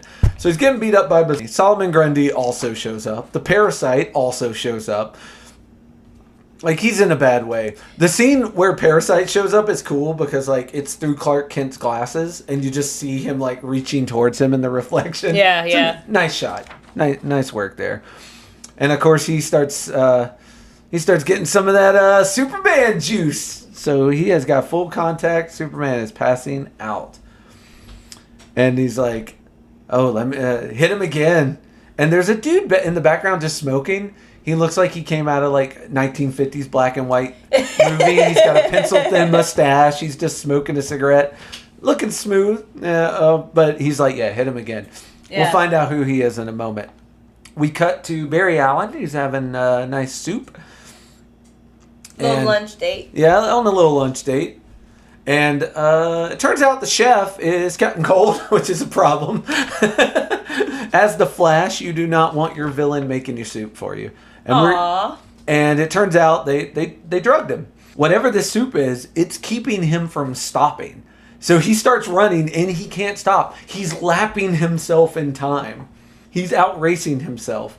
So the him that's saying, "I'm coming, Superman," is like running past him saying, "Oh my God, I can't stop." It's a very cool effect of he's just running around the world. He can't slow down. That's a good way to take out the Flash. It really is. Yeah. Put him in a loop. Put him on a treadmill. And we finally get the reveal that the dude with the pencil-thin mustache is Metallo, who is a robot who is actually powered by a piece of kryptonite, which is the rock that is Superman's weakness. Yeah. So they are all getting owned here. It's a bad scene. Yeah, you're just getting these shots of everyone getting destroyed. And the villains are basically saying, "Hey, we're going to make these cities that are like paradises, and the first people that are going to get to go are the people who we've helped. The people who were lame, the infirm, the sick, the poor. We've got places for you all in this utopian So this cities." is a hostage situation, right? We will see. That was the first... couldn't imagine. Honestly, the reveal, it's so good. Okay. Like in the first 6 issues, you get some crazy-ass mysteries, and I'm like, there's no way they're going to be able to tie all that. But they do a very good job. It took 3 writers to do it, but they do a very good job. Then we get My first instinct was, this is a hostage situation. It's a very good guess, and that was also my guess the first time I read it. And you're not wrong, but you're not 100% right either. Okay. Our ending, we get our reveals of Bizarro, Solomon Grundy, Metallo, and Parasite. So if you don't know who those villains are, you can read the Bat Files on them. Get a little info. Also, Batman, this is why we don't put all of our information in one spot. Maybe this is why they're beating up Superman so bad, because the mean stuff you said about him on the Bat computer. Yeah. It's like, what a jerk. Issue 5, the cover is Wonder Woman, and the cover is getting clawed through by Cheetah. Another excellent cover. I'm a big fan. And we get Elongated Man, who you might remember from issue 1 of Identity Crisis. He's the one whose wife gets killed and sets off the whole crisis. And there's a funny scene where he says, Batman isn't answering my calls. Well, Batman never answers my calls, but no one else in the league is either. And I'm like, yep. Batman. It made me laugh because I'm like, Batman wouldn't answer your calls. Batman would not, yeah. No, it makes sense. Yeah, Martian is able to get out of the city that is burning and get back to the surface. And he's like, this was a concentrated attack. They hit all of us at once. And it's funny because he's flying up to try and find help. And you see Flash running underneath him, still stuck in time. Yep. Lex Luthor asked the same question you asked, Cecilia. He shows up, he's like, what's this? Aquaman still here? I swear. I was right. I had a question, and I was like, why is this taking so long? Again, what is... And Lex Luthor being a weirdly understanding dad, just like he was with Riddler. He's like, we all need our hobbies, don't we? And he's like, is he dead? And Brainiac with, again, another thing Alex Ross does really good is villain smirks. He's like, is he dead? And Brainiac says, doesn't matter. Do you give a shit whether this guy's alive or dead? And he's like, good point. Brainiac says, I know you're plotting against me, Luthor. And Luthor says, you read minds, Brainiac? Brainiac says, no, we all have our limitations, don't we? That's why we need each other. And basically he's saying, Luthor, your limitation is you can't hang out with someone with 5 minutes before you have to betray them. Like, that's a weakness, Luthor, not a strength. So these two have an uneasy alignment. I was going to say, and here we see the strains that start of, like, the villains not trusting each other. And again, it always frustrates me because I'm like, if you guys did trust each other, you'd already have won. So, they have a little back and forth. You can kind of see that Brainiac and Lex Luthor are kind of the top of this totem pole. They're the two who are pulling all the strings of everyone else, sort of. And Lex says, do you have the cities? Brainiac says yes. It's cool, though, because he's holding them out, and they're these little black balls. Yeah. So it's like, oh, great. Bizarro, because Superman has heat vision, Bizarro has, like, frost vision. So there's a scene where people are like, "Oh, it's Superman. What is he doing? Is he beating up another Superman?" Like the people are very confused, and Bizarro turns and looks at them, and they all get like fucking froze. Yeah, and Metallo's having a good day, bragging like they all are that they know their identities. He's like, "Goodbye, Mr. Kent. Isn't that who you pretend to be?" But then you see lightning in the sky. And sure enough, it is, as Cecilia said, Captain Marvel, Shazam! Popping up to save the day. It's very cool because you just see it in flashes, but he yanks the kryptonite out of Metallo, which depowers Metallo, throws it into Parasite, who, as we learned from Young Justice, absorbs weaknesses as well as strengths from people. And so now he's got a kryptonite heart from Metallo that he does not want because that is now weakening him. Takes Solomon Grundy, throws it into Bizarro, and makes short work of these villains. It's okay, Superman. I've got you. I got your signal. It's going to be okay. So Superman last issue sent out a please help me to the entire JLA, and no one responded. So yeah, he rescues Superman and gets these criminals, throws them in a heap. But Bizarro saves the other three, and the four of them teleport away. So they escape. And this is... So Lex Luthor made Bizarro, and man, this is him being a bad dad. Lex Luthor makes a lot of Superman knockoffs. The boy has a type. Again, he does not hide his love of Superman and how much it makes him angry that he loves Superman. Just be a fanboy, Lex. Yeah. It's okay. And he's mad. I guess he's even madder because, like, come on, you guys are Superman villains like me. We gotta hold ourselves to a higher standard. Also, that's the one I hate most, and you let him get away. Yeah. You didn't just steal Superman's powers. Yeah, and he mentions to Parasite that you can't have this inside you. This kryptonite's going to kill you. But he saves his worst rebuke for Bizarro. Remember that you don't deserve to live. And then you get a shot of Bizarro like, oh, Dad, come on, man. That was mean. And Lex is like, damn. And everyone looks like sad that they disappointed Lex, except Metallo, who's just lighting up another cigarette. He's like, I don't care. Whatever. Yeah. I like that he's like, you ain't my real dad. I don't care. Fuck you, man. Yeah. So we cut to the Atom, who was shot, and his ex-wife is here, and she's like, fuck, dude. Sorry you got shot, man. Sucks for you. Cheetah and Wonder Woman are still fighting, and you can see that the wounds that Cheetah are putting on Wonder Woman are like, they look like there's lava behind them. Like, these are not normal claw marks. And do you sense uncreation already? I have always not known how to pronounce Persephone? Persephone, thank you. I've heard it, and I always forget it. And when I see the word, my brain just shuts off. Persephone. I've heard it pronounced. I'm like, Persephone? Like, Persephone? I love that. Hades lady, Persephone. The one who ate the pomegranates. Yeah, the pomegranate lady. But yeah. But this is the Centaur's poison, the thing that brought Hercules low, and it is uncreating Wonder Woman. So if you know, Wonder Woman was an Amazon. She was actually created from the mud of the Isle of the Amazons by her mother who wanted a child. And now she is turning back into that because of this centaur blood.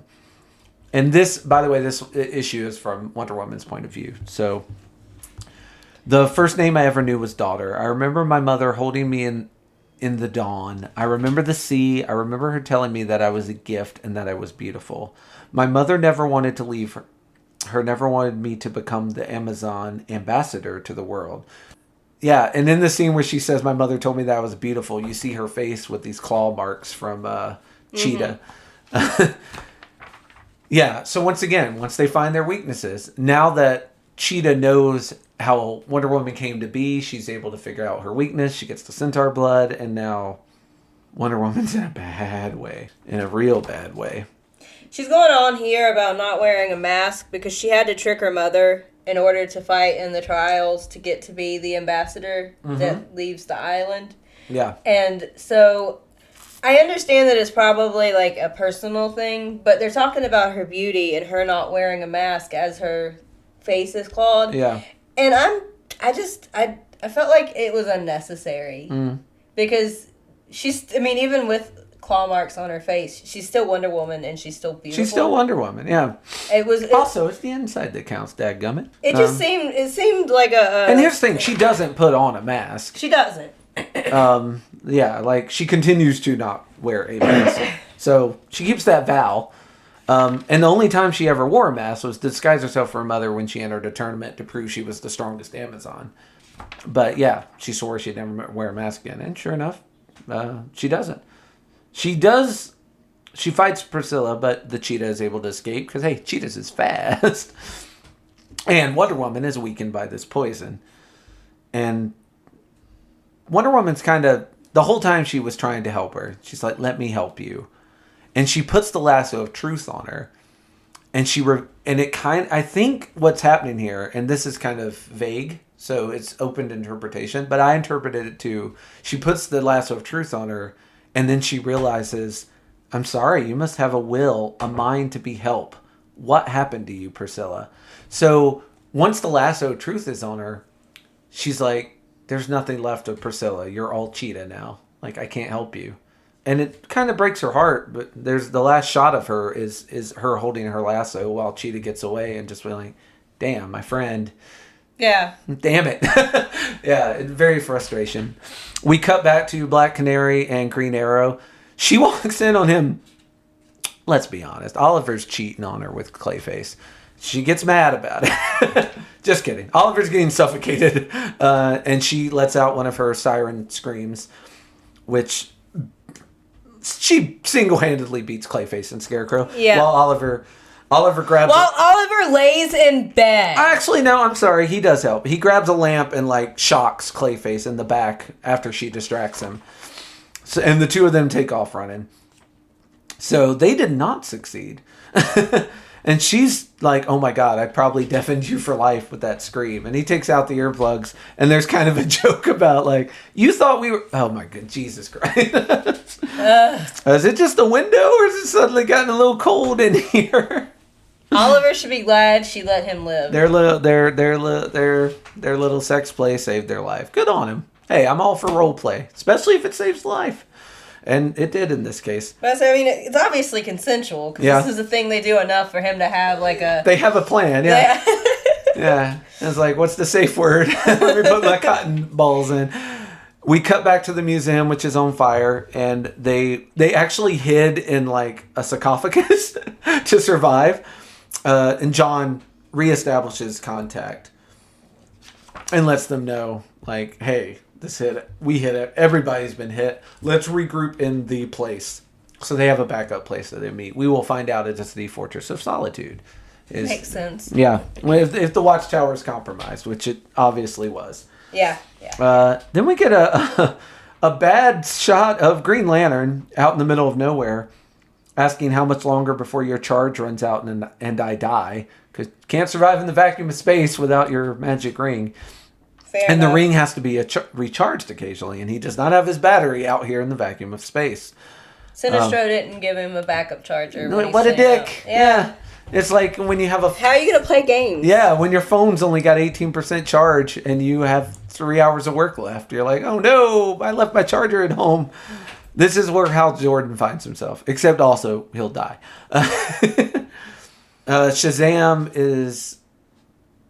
And Superman are talking, and they're like, I don't know why people didn't answer. We need to start finding. Let's go to Batman. Batman first. It was honestly really adorable to see Superman bride carried into the Batcave here. Yeah. Like, Shazam is holding him like a bride. Yeah. And like, it really is adorable. Yeah. It is so cute.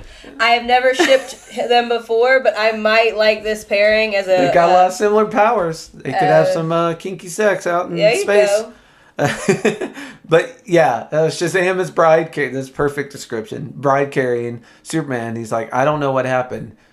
But out of the JLA, if there's someone who would know what happened, it's the Bat. So let's go to the Batcave. We get a full page panel. Love this shot of the Batcave. It's a very good panel. It is very cool. Like, You say what you want about Batman. Man, that Batcave is classy AF.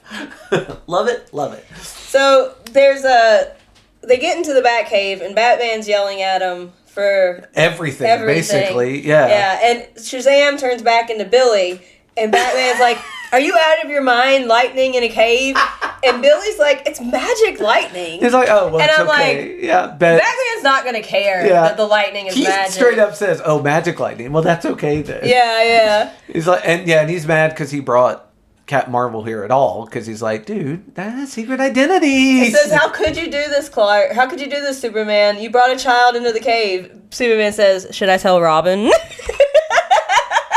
Yeah. Superman's like, you know what? I've had a bad day. I ain't got time for your self-righteous bullshit probably today. Got a splitting headache right now because I just got this shit beat out of me by 4 of my villains at a time. You know how when they team up it sucks? Yeah, that's what's happening. They're teaming up and it sucks. I ain't got time for your self-righteousness today, Bruce. So Batman's leaning over a table, and the next shot, very surprising, we get another full-page shot. Alex Ross loves his full-page panels, and I'm here for it. I am always here for a full-page panel. Like, I love them. He's punching the shit out of Bruce Wayne, which, with the attitude he's been showing, I get it. But I'll admit, this was a surprising panel. I was more surprised that they got to the Batcave and no one questioned why everyone's getting attacked and Batman didn't come to help. Yeah. So this actually made more sense to me. If it had happened the other way, Batman would have figured that out. Which is probably why Batman's the compromised one. Or the most compromised one. So, yeah, Superman's like, that motherfucker tried to dose me. He got kryptonite in that hand. And he's like, now that I'm looking at him with X-ray villain, he's got like nanobots. I'm like, aren't nanobots always the fucking answer? We learned nothing from Doctor Who. These nanobots, they're ruining shit. So, obviously, Batman got the COVID vaccine. The nanobots were injected directly into him. I can't believe it. I can't hang out with you anymore. The right was right about everything. Oh, man. I can't hang out with you anymore. We're not friends. This is, Alex Jones talks about predictive programming. This is it. They told us they were going to do it in Justice. Cecilia, are you not convinced? Okay. And Superman also finds out that these nanobites that are controlling Batman are also in him, which is, you got to be terrified because you do not want Superman on the other side of the fence. You do not want him on the bad team. But yeah, and then all of a sudden, Billy Bastion has got a knife to his throat by Alfred of all people. And I'm like, oh, okay, obviously Alfred's got him in him too. This is bad. And then these cities, we cut to Lex Luthor with the little black ball cities. Apparently they're just add water. Like those little dinosaurs, you put the pill in the water and it sponges out into a dinosaur. Uh-huh. Apparently that's what the cities are. He tosses all these cities into the ocean and then they start growing and expanding. And the whole time he's bitching about Brainiac. He's like, this world is not big enough for me and you, Brainiac. But he also says that's the reason for this alliance. And that's not how alliances usually work. It isn't. Yeah, typically. like, this world's not big enough for the two of us. That's why we should team up and be best friends forever. It's like, wait, what? Confusion. Take a step back. Yeah. All will be explained. But for now, that is a enigmatic line we leave on. And Superman is like, Superman, of course, is able to stop Alfred because it's Superman versus Alfred, not a fair fight. Yeah. Billy Bastion turns back into Captain Marvel because he's like, man, dangerous in here for a pimp. I gotta go back into my super form.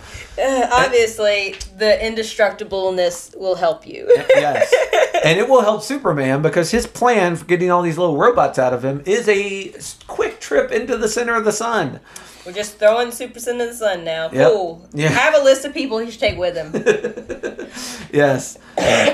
Yeah, we have... This is our entries on Wonder Woman, Poison Ivy, Cheetah, and Superman. And shot of Poison Ivy, fucking top notch. Wonder Woman shot, top notch. And Cheetah. I like Alex Jones's art, and these are some great shots of Alex Jones does not do art. Alex Jones. I told you it would do it at least once. Yeah. It's because I mentioned him about the predictive fiction. But the cheetah entry I found especially interesting. Is it a curse to be raised among the wealthy? When I consider who I might have become, who if things had been different, I'm almost grateful for this life I live. Not for what happened to make me what I am, but for what I might have been saved from. Priscilla Rich was raised with all the advantages one could hope for. All the advantages I was born with. Her wealth made her petty and vain and susceptible to the madness common to those who are raised with delusions of societal importance. I will say what I said with the Black Mantra entry, Bruce. Read that paragraph while looking in a mirror. Look, buddy. This is one projection is a problem. This is one of those, you were almost there, Bruce. You were almost there. He was like, can you believe how these rich people think that they have these delusions of societal importance and that they're the only ones that can save the world? Anyway, I'm not going to bother telling the JLA because they can't help me. I'm the only one that can save the world. Oh, Brucey, baby. You and Cheetah, 2 sides, same coin. You and Black Mana, 2 sides, same coin. You and Lex Luthor, 2 sides, same coin. Him and Lex are honestly that's the closest example. That is. It's interesting they don't fight each other more, like, you know. But it is kind of works because you always wonder who'd win in a fight between Batman and Superman. You get a preview of that with Batman versus Luthor because they are so similar. They really are. All the stuff about not trusting people and like being rich beyond worldly measure and like the ways, like yeah. That is a coin that is both like that. That is the same coin with different sides, man. Amen, sister. So last issue, at least for part 1 of this, we open up with, first of all, we have a cool shot of Ray punching into a very large eyeball, and you have a really cool poison ivy pointing inside the eyeball. It's a very nice shot. Get these covers. Even if you don't read the comic, these covers are great. We open up with Shazam tossing Superman. He is so worried about being the person who kills Superman on accident. Well, it's fun because Captain Marvel, at his soul, he is a child. Yeah. And it's cute. Like, one of the things I love about Shazam is how cute it is that he is a kid in the body of a Superman. And so he has the innocence and the I want to do what's right of a child. And it makes him a very unique perspective. The JLA, they're fun characters when you really delve into them. So Shazam's like, I don't want to be the dude responsible for killing Superman. Like, do you know how bad it will look if I just toss you into the sun and you never come out of it? Like, I'm gonna look real bad. This will be bad on my permanent record. Yeah, like I can't put that on my resume. And people are gonna ask, when I'm an adult, people are gonna ask, so why did you toss him into the sun again? And they're gonna have to just take my word for it. That you told me to. Yeah, you told me to. We cut back to the Atom, who is recovering from his bullet wound, and his wife. I wrote here, as I said, nice to see a timeline where Ray's ex didn't become a supervillain. She heads out, and the nurse is like, Palmer, Ray Palmer, that's his real name. Time for you to rest. And he's like, you need another pillow? And he's like, no, thank you, nurse. And she's like, oh, I insist. And starts suffocating him with a pillow. Whoopsie. Yeah. But he is able to reach his little shrinky button on his belt. And she's like, it's so cool that he didn't take that off. Yeah, well, you never take it off. Never take off your cool belt. And meanwhile, we realize that this nurse is the same person that shot him. He's like, you should have died from the bullet, Adam. You should be dead. And then she's like, gone? Because now he's not in the bed anymore. Because he shrunk down. And she gets bad and her face starts to morph. This is Giganta, a lady who is able to change her form from really big to really small. So, like, she's starting to change form in this shot, but it's creepy. Like, she looks like Two-Face almost. I thought that he punched her.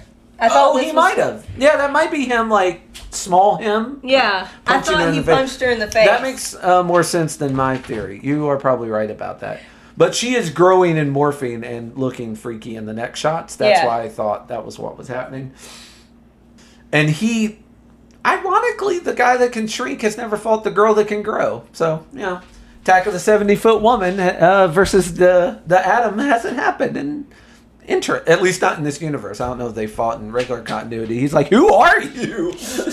And I also like, he's like, oh, by the way, you got something in your eye.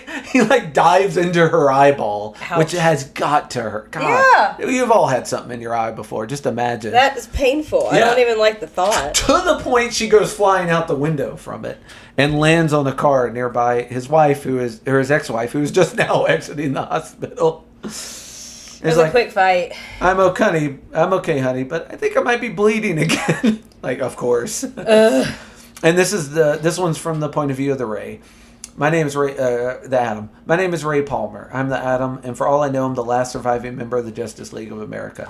So he has not gotten in contact with everyone else yet. Speaking of Justice League members that might not survive, we cut to Green Lantern again, out in the middle of space. This part's especially neat because Hal Jordan's whole thing is he's fearless. Like, that's why the ring showed him, is because the ring's powered by courage, and he's the most fearless man. And he is scared here that he is going to die alone in the vacuum of space.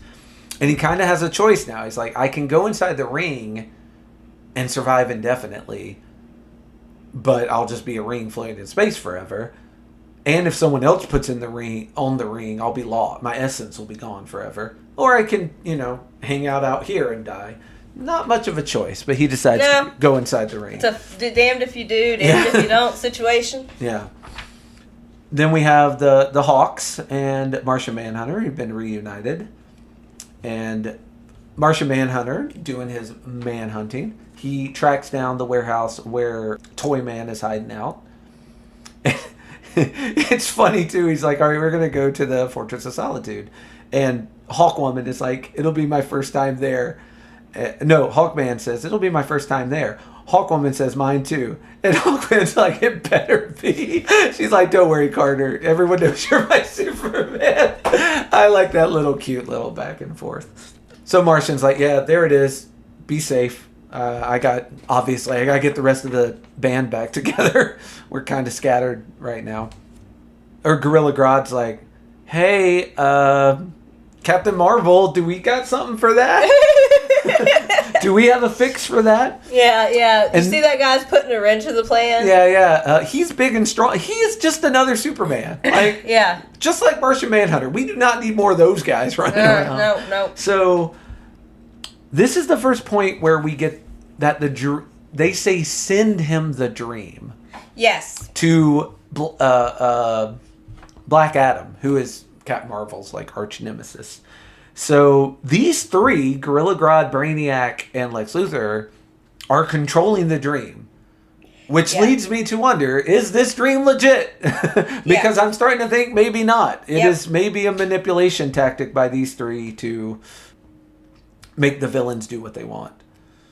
No. Yes. Shame. Not them being underhanded. Shame for shame. Yeah, I didn't see this coming. So honestly. we cut to Crane dropping some eye drops into this woman's eye so that she can curing see a blind again. woman. Yep. And I said there is not enough goodwill on planet Earth that would allow me to let a supervillain within inches of my face to put something in my eye. I am not. He wisely isn't in his scarecrow getup. I don't give a fuck. No, I just think I just imagine how much worse it would be if he's like, I'm here to help, and he's dressed up like a scarecrow monster. Look, I'm just saying. Look, he's got a doctor smock on, and you don't trust him? Like, he's dressed like a professional.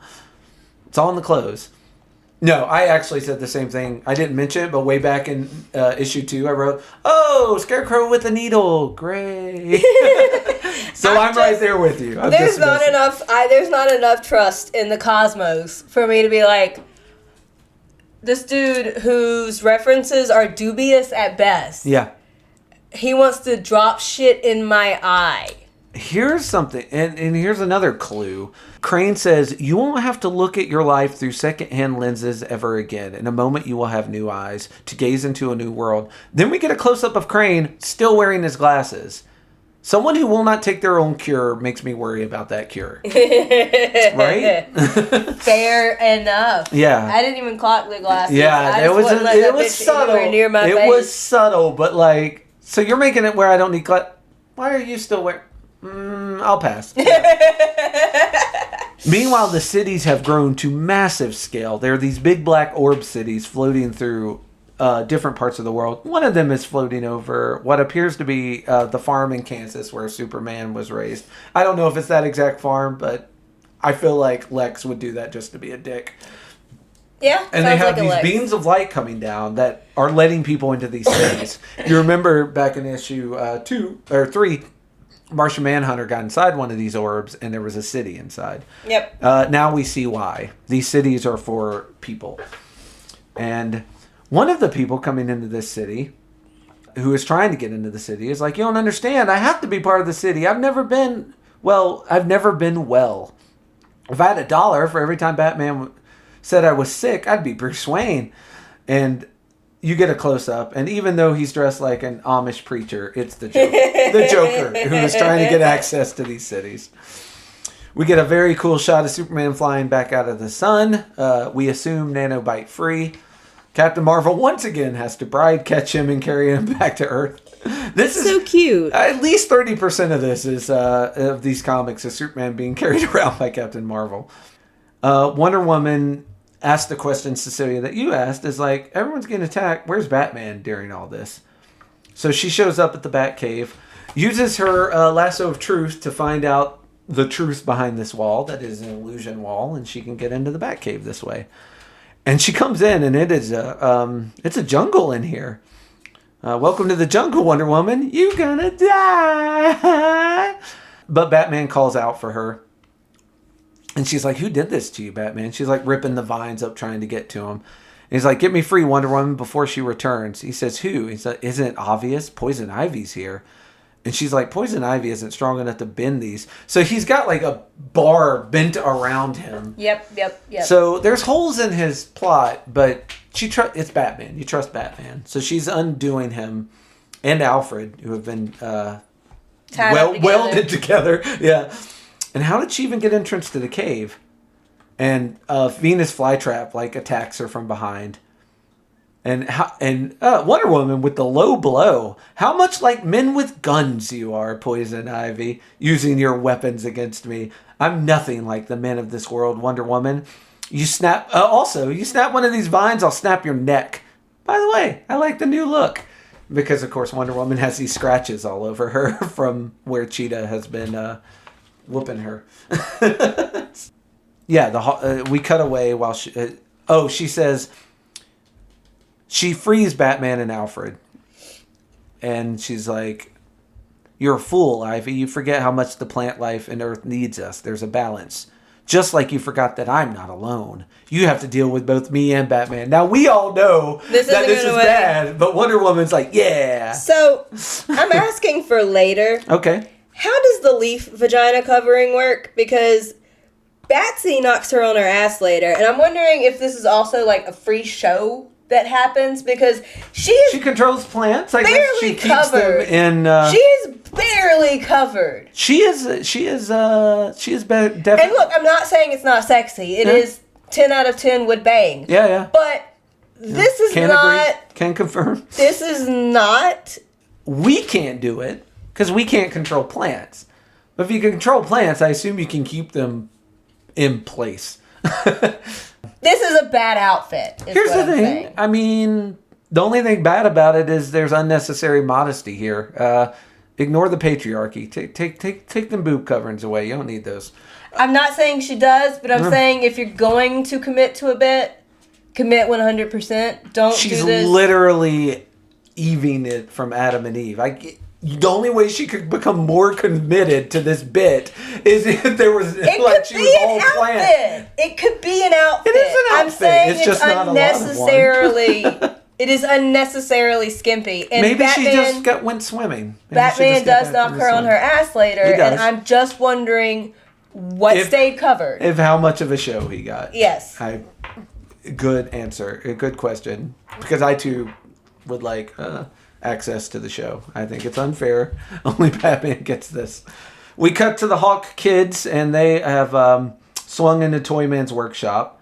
And one of the toys says "Play Dead," and all these cute little toys start attacking. Fun times. Unlike Cecilia, I'm always here for a good fight scene. Yeah, and they are duking it out with dolls and toy soldiers and all sorts of things. And it turns out this factory is building brainiacs. And man, there's one thing we don't need more of. It's brainiacs. Yeah. And Marvel and Superman are heading towards the Watchtower, and it explodes, and they find the pieces of Red Tornado. Just floating out in space. They're like, man, this is going from bad to worse. Batman attacks Wonder Woman from behind. He's got like electrified gloves that he is choking her with. Yep. And what's good for the gander's good for the goose. She wraps her lasso of truth behind her around him. So it's kind of a choke-off. He's choking her. She's choking him. She's an Amazon. She'll survive longer. So Ivy says to this, is it too much to hope that you'll kill each other? And I wrote down, Ivy is me when I'm playing video games. Yeah. Like, you bring both the fighting opposing sides towards each other in hopes that, like, you can just take off the last ones when they're done. Yes. Yeah. Well, apparently Batman's shocky gloves give him the edge because Wonder Woman drops first.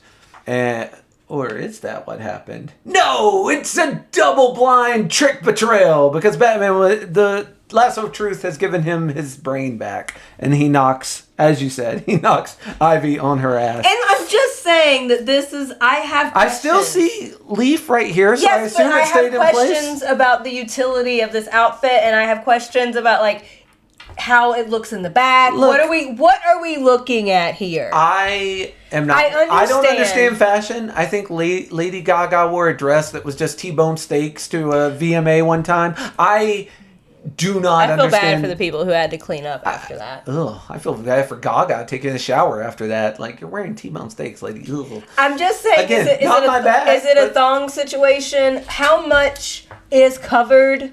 If you're gonna decide, and I understand, we will have more Poison Ivy, so we might get answers for this question. I understand the artistic, at least the how much is covered question later. But I understand the artistic desire to draw Ivy like Eve. I get it. Actually, I think that is a very cool approach to take. Yeah. But if you're gonna have someone who gets into fisticuffs with Batman, I maybe draw more of an outfit on them. No. I would draw less of an outfit. But this, again, fashion is, it's according to taste. So Alfred starts yelling at him, and you get Gorilla Grodd eyes behind. So you know it's actually Gorilla Grodd saying all this stuff. I'm going to kill you. You have nothing, you stupid animal. I'm going to kill... Again, he's a monkey. It's very funny for him to be like, you stupid animal. I'm going to kill you. I'm going to dance on your bones. I will feast on your flesh. You have no idea what's coming. Gorilla Grodd, like many villains, when things stop going his way, he has a real hissy fit about it. Temper tantrum. And Batman's just like, shut up, Alfred. and basically he says that, like, your lasso of truth is the only thing keeping me from being a traitor to the ranks. So don't take it off. Yeah, because Wonder Woman wants to tie Ivy up with it, which kinky. Yeah. But yeah. And Batman's like, no, you have to finish your kink appetizer before your kink main course. Yep. So I got to keep this on for a while. And people on Earth are looking for Hal. That's not super important, but they can't find him. Martian Manhunter's like, where's Hal Jordan right now? And Hal has made a city, ironically, much like the cities the supervillains made for people to populate. Hal Jordan has made a city for himself inside the ring. And he's just, man, he's bummed because he's alone.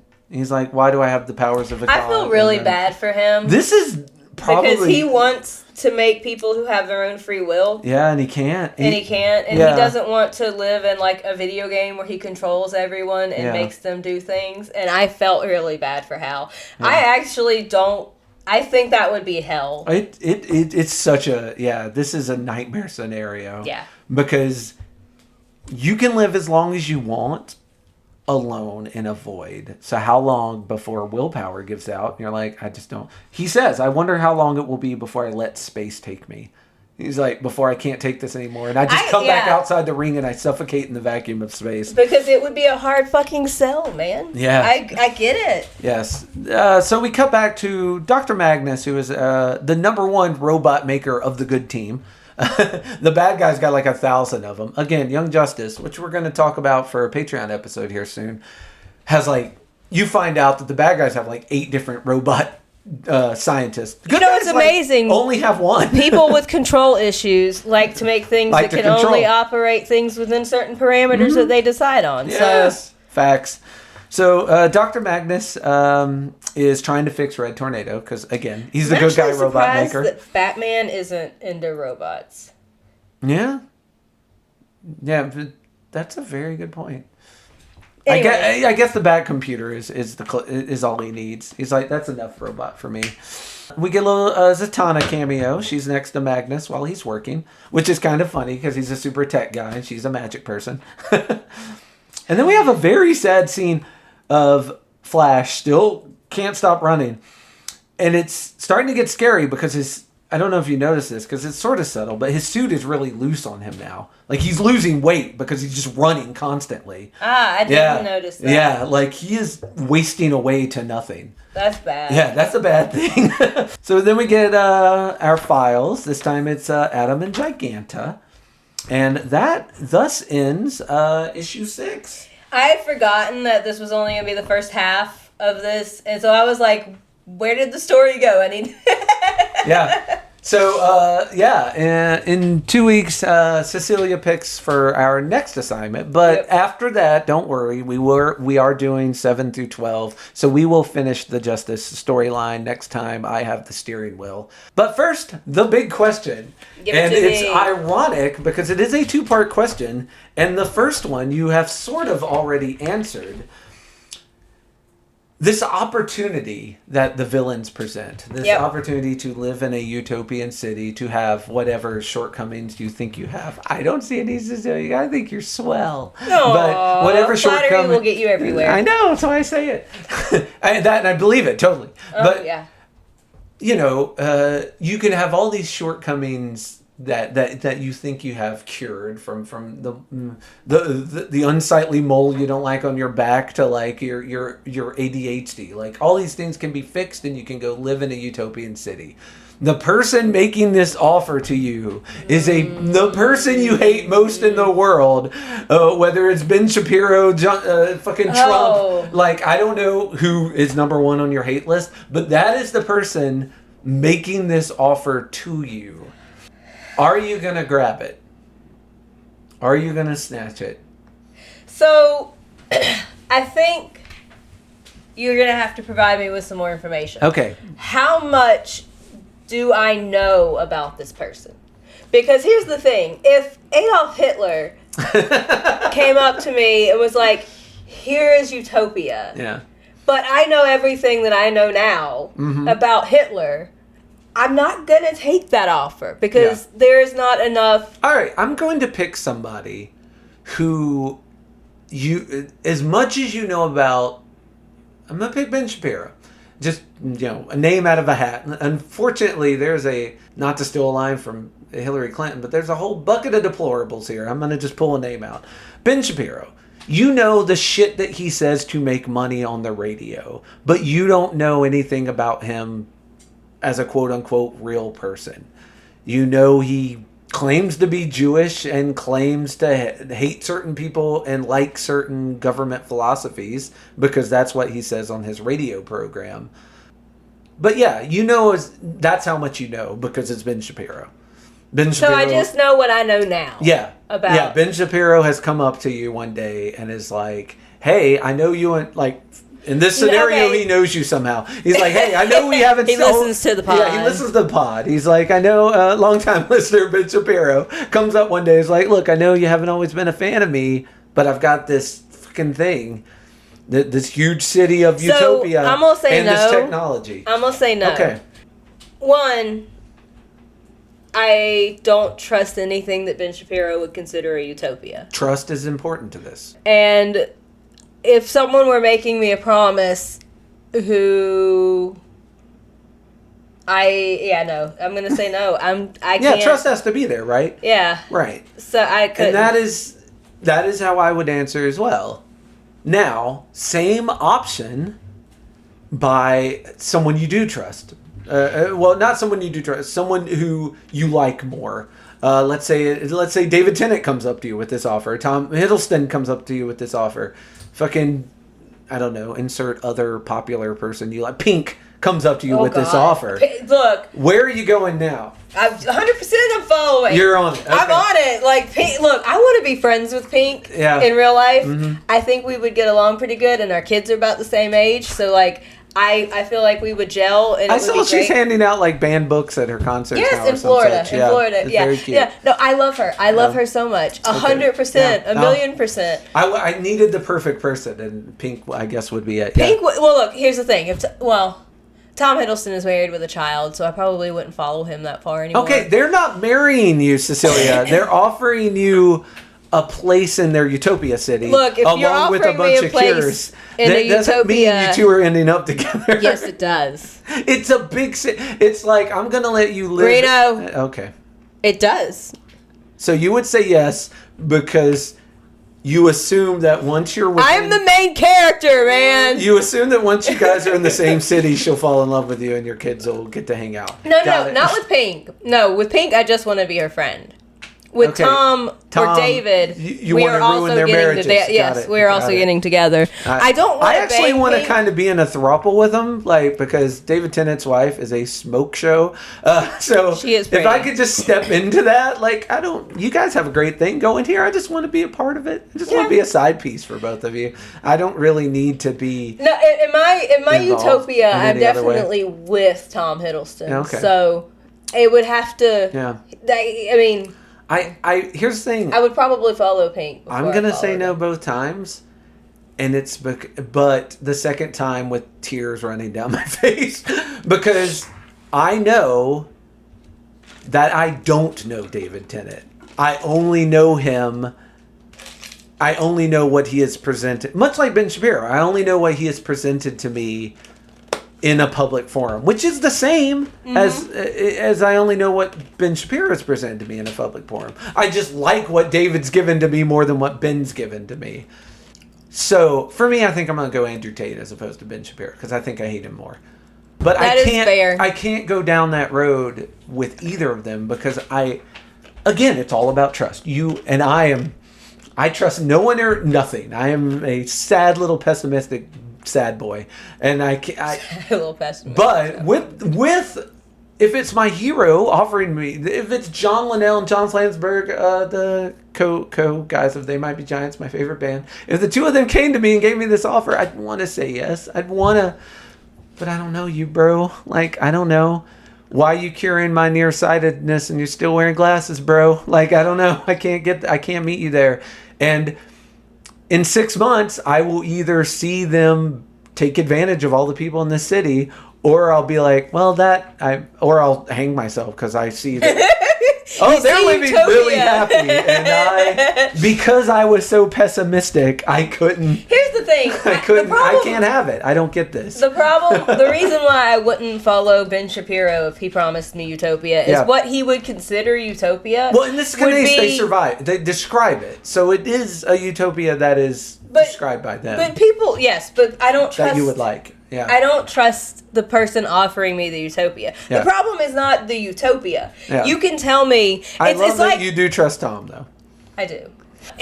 But it's like when you argue with a conservative and they're like, well, everyone should be able to get married as long as you want to get married to a woman if you're a man, and a man if you're a woman. I am for equal rights for all. Everyone is allowed to marry a person of the opposite sex of them. And that sex was decided at birth, and you never get to have any input on your own life. Yes. But see, they could describe Utopia. Equal. Not equitable. Yeah, they could describe Utopia, and they could find ways to word it. But the thing that they would consider good is in opposition to the thing that I would consider good. Yeah. And the reason why I would be more willing to follow someone like Pink, or Tom Hiddleston, or even David Tennant, because even David Tennant has good opinions. Yeah. In my opinion, but I feel like where their Utopia would start would be a better place than something like, so even if it wasn't perfect, it would start in a better place than someone you like could Ben's. Get there easier from that location than because honestly, they could both describe their Utopia in the exact same way, Like, it's a place where all of you're like, it's universal healthcare. All your diseases are cured, any imperfections, anything you don't like about yourself. It's all the exact same. Like, they could both say the exact same thing. But when you get to Ben's, you'd be like, am I literally the only brown person here? Benny boy? Because, I didn't mention that, I didn't mention these things. Yeah. When you said everyone will be able to be happy, you meant everyone will be able to be your idea of happy. Well, how can I determine I have to be about exactly. Which is why the utopian thing is kind of a false flag to begin with. That was a good answer. And like I say, I meet you halfway. I would also say no to Ben, but I would also say no to Tom, just because I'm a sad, untrusting boy. I think that's really funny. I would have thought out of the two of us, I would have been the more. You would have said no, and I would have said yeah. It just a utopia with no work, where you just get it handed to it like. See, I feel like it's one of those things, though, that I've never been handed anything in my life. And so when people hand me things, I am automatically suspicious. I just feel like it's one of those things where you're not handed a thing so much as, like, if someone had the ability to make everything better and then was like, now I'm entrusting you to continue that. Right. That, to me, is different. There is a lot of trust on your part as well, because they're trusting that you're not going to start, like, a crime syndicate once you get up there. Yeah. Yeah. I feel like that it's not so much a handing as it is a, look, I've done everything in my power to make this the best place for you, and then you've got to continue to make it a good place. Let's make a vow. If it turns out that I'm right, I will try and get you out of there. And if it turns out you're right, you will try and sneak me in. Fair enough. Right. I got your back. Done. Be your own ally, but ask Cecilia for help when you need it. All right. In 2 weeks, where do we go from here? In 2 weeks, we will be reading episodes 1 through 29 on the Bilby app of Heaven. Bilby. I honestly can't pronounce the app. It's Billi or Billi. Yeah. Billi. In the App Store, you'll find it. Yep. Of Heaven Official's Blessing. Oh my God! Finally, let me tell you all. Peek behind the curtain. This is like getting the Rosetta Stone to 50% of what Cecilia posts on social media. It really is. I am finally going to understand so many inside jokes that have made no sense to me up to this point. Yep. All right. So in 2 weeks, come back for Heaven's Official Blessing. And receive our official blessing actually, no. Wait. But in honor of Dan of Knowledge Fight fame, I'm going to try and do one of his segues. And the way to receive our official blessing is to give us 5-star reviews and and comment on our post and etc. etc. And also, if you sign up on our Patreon, you can get a shout out, so you could actually receive a blessing. Yes, we will give you a blessing right here on the show. There are different levels. You can decide what comics we read. You can even guest on an episode if you've got deep pockets. You can listen to episodes that we have recorded. I've recorded with people about my top 3 favorite Final Fantasy musics, and me and Cecilia have talked about the Spider-Verse movie, animated movies, and more. There's more, and we're adding, we add a new one every month, and this month we're going to be talking about Young Justice Season 1, which I'm excited to yak about. That's fun. So sign up for those things. It also give you access to a Discord that we are trying to build up and make the hip, cool place to hang out on the interwebs. But until then, we'll see you in 2 weeks, and remember that you should be your own ally, and I don't know. Bye. Bye-bye. They can't all be winners.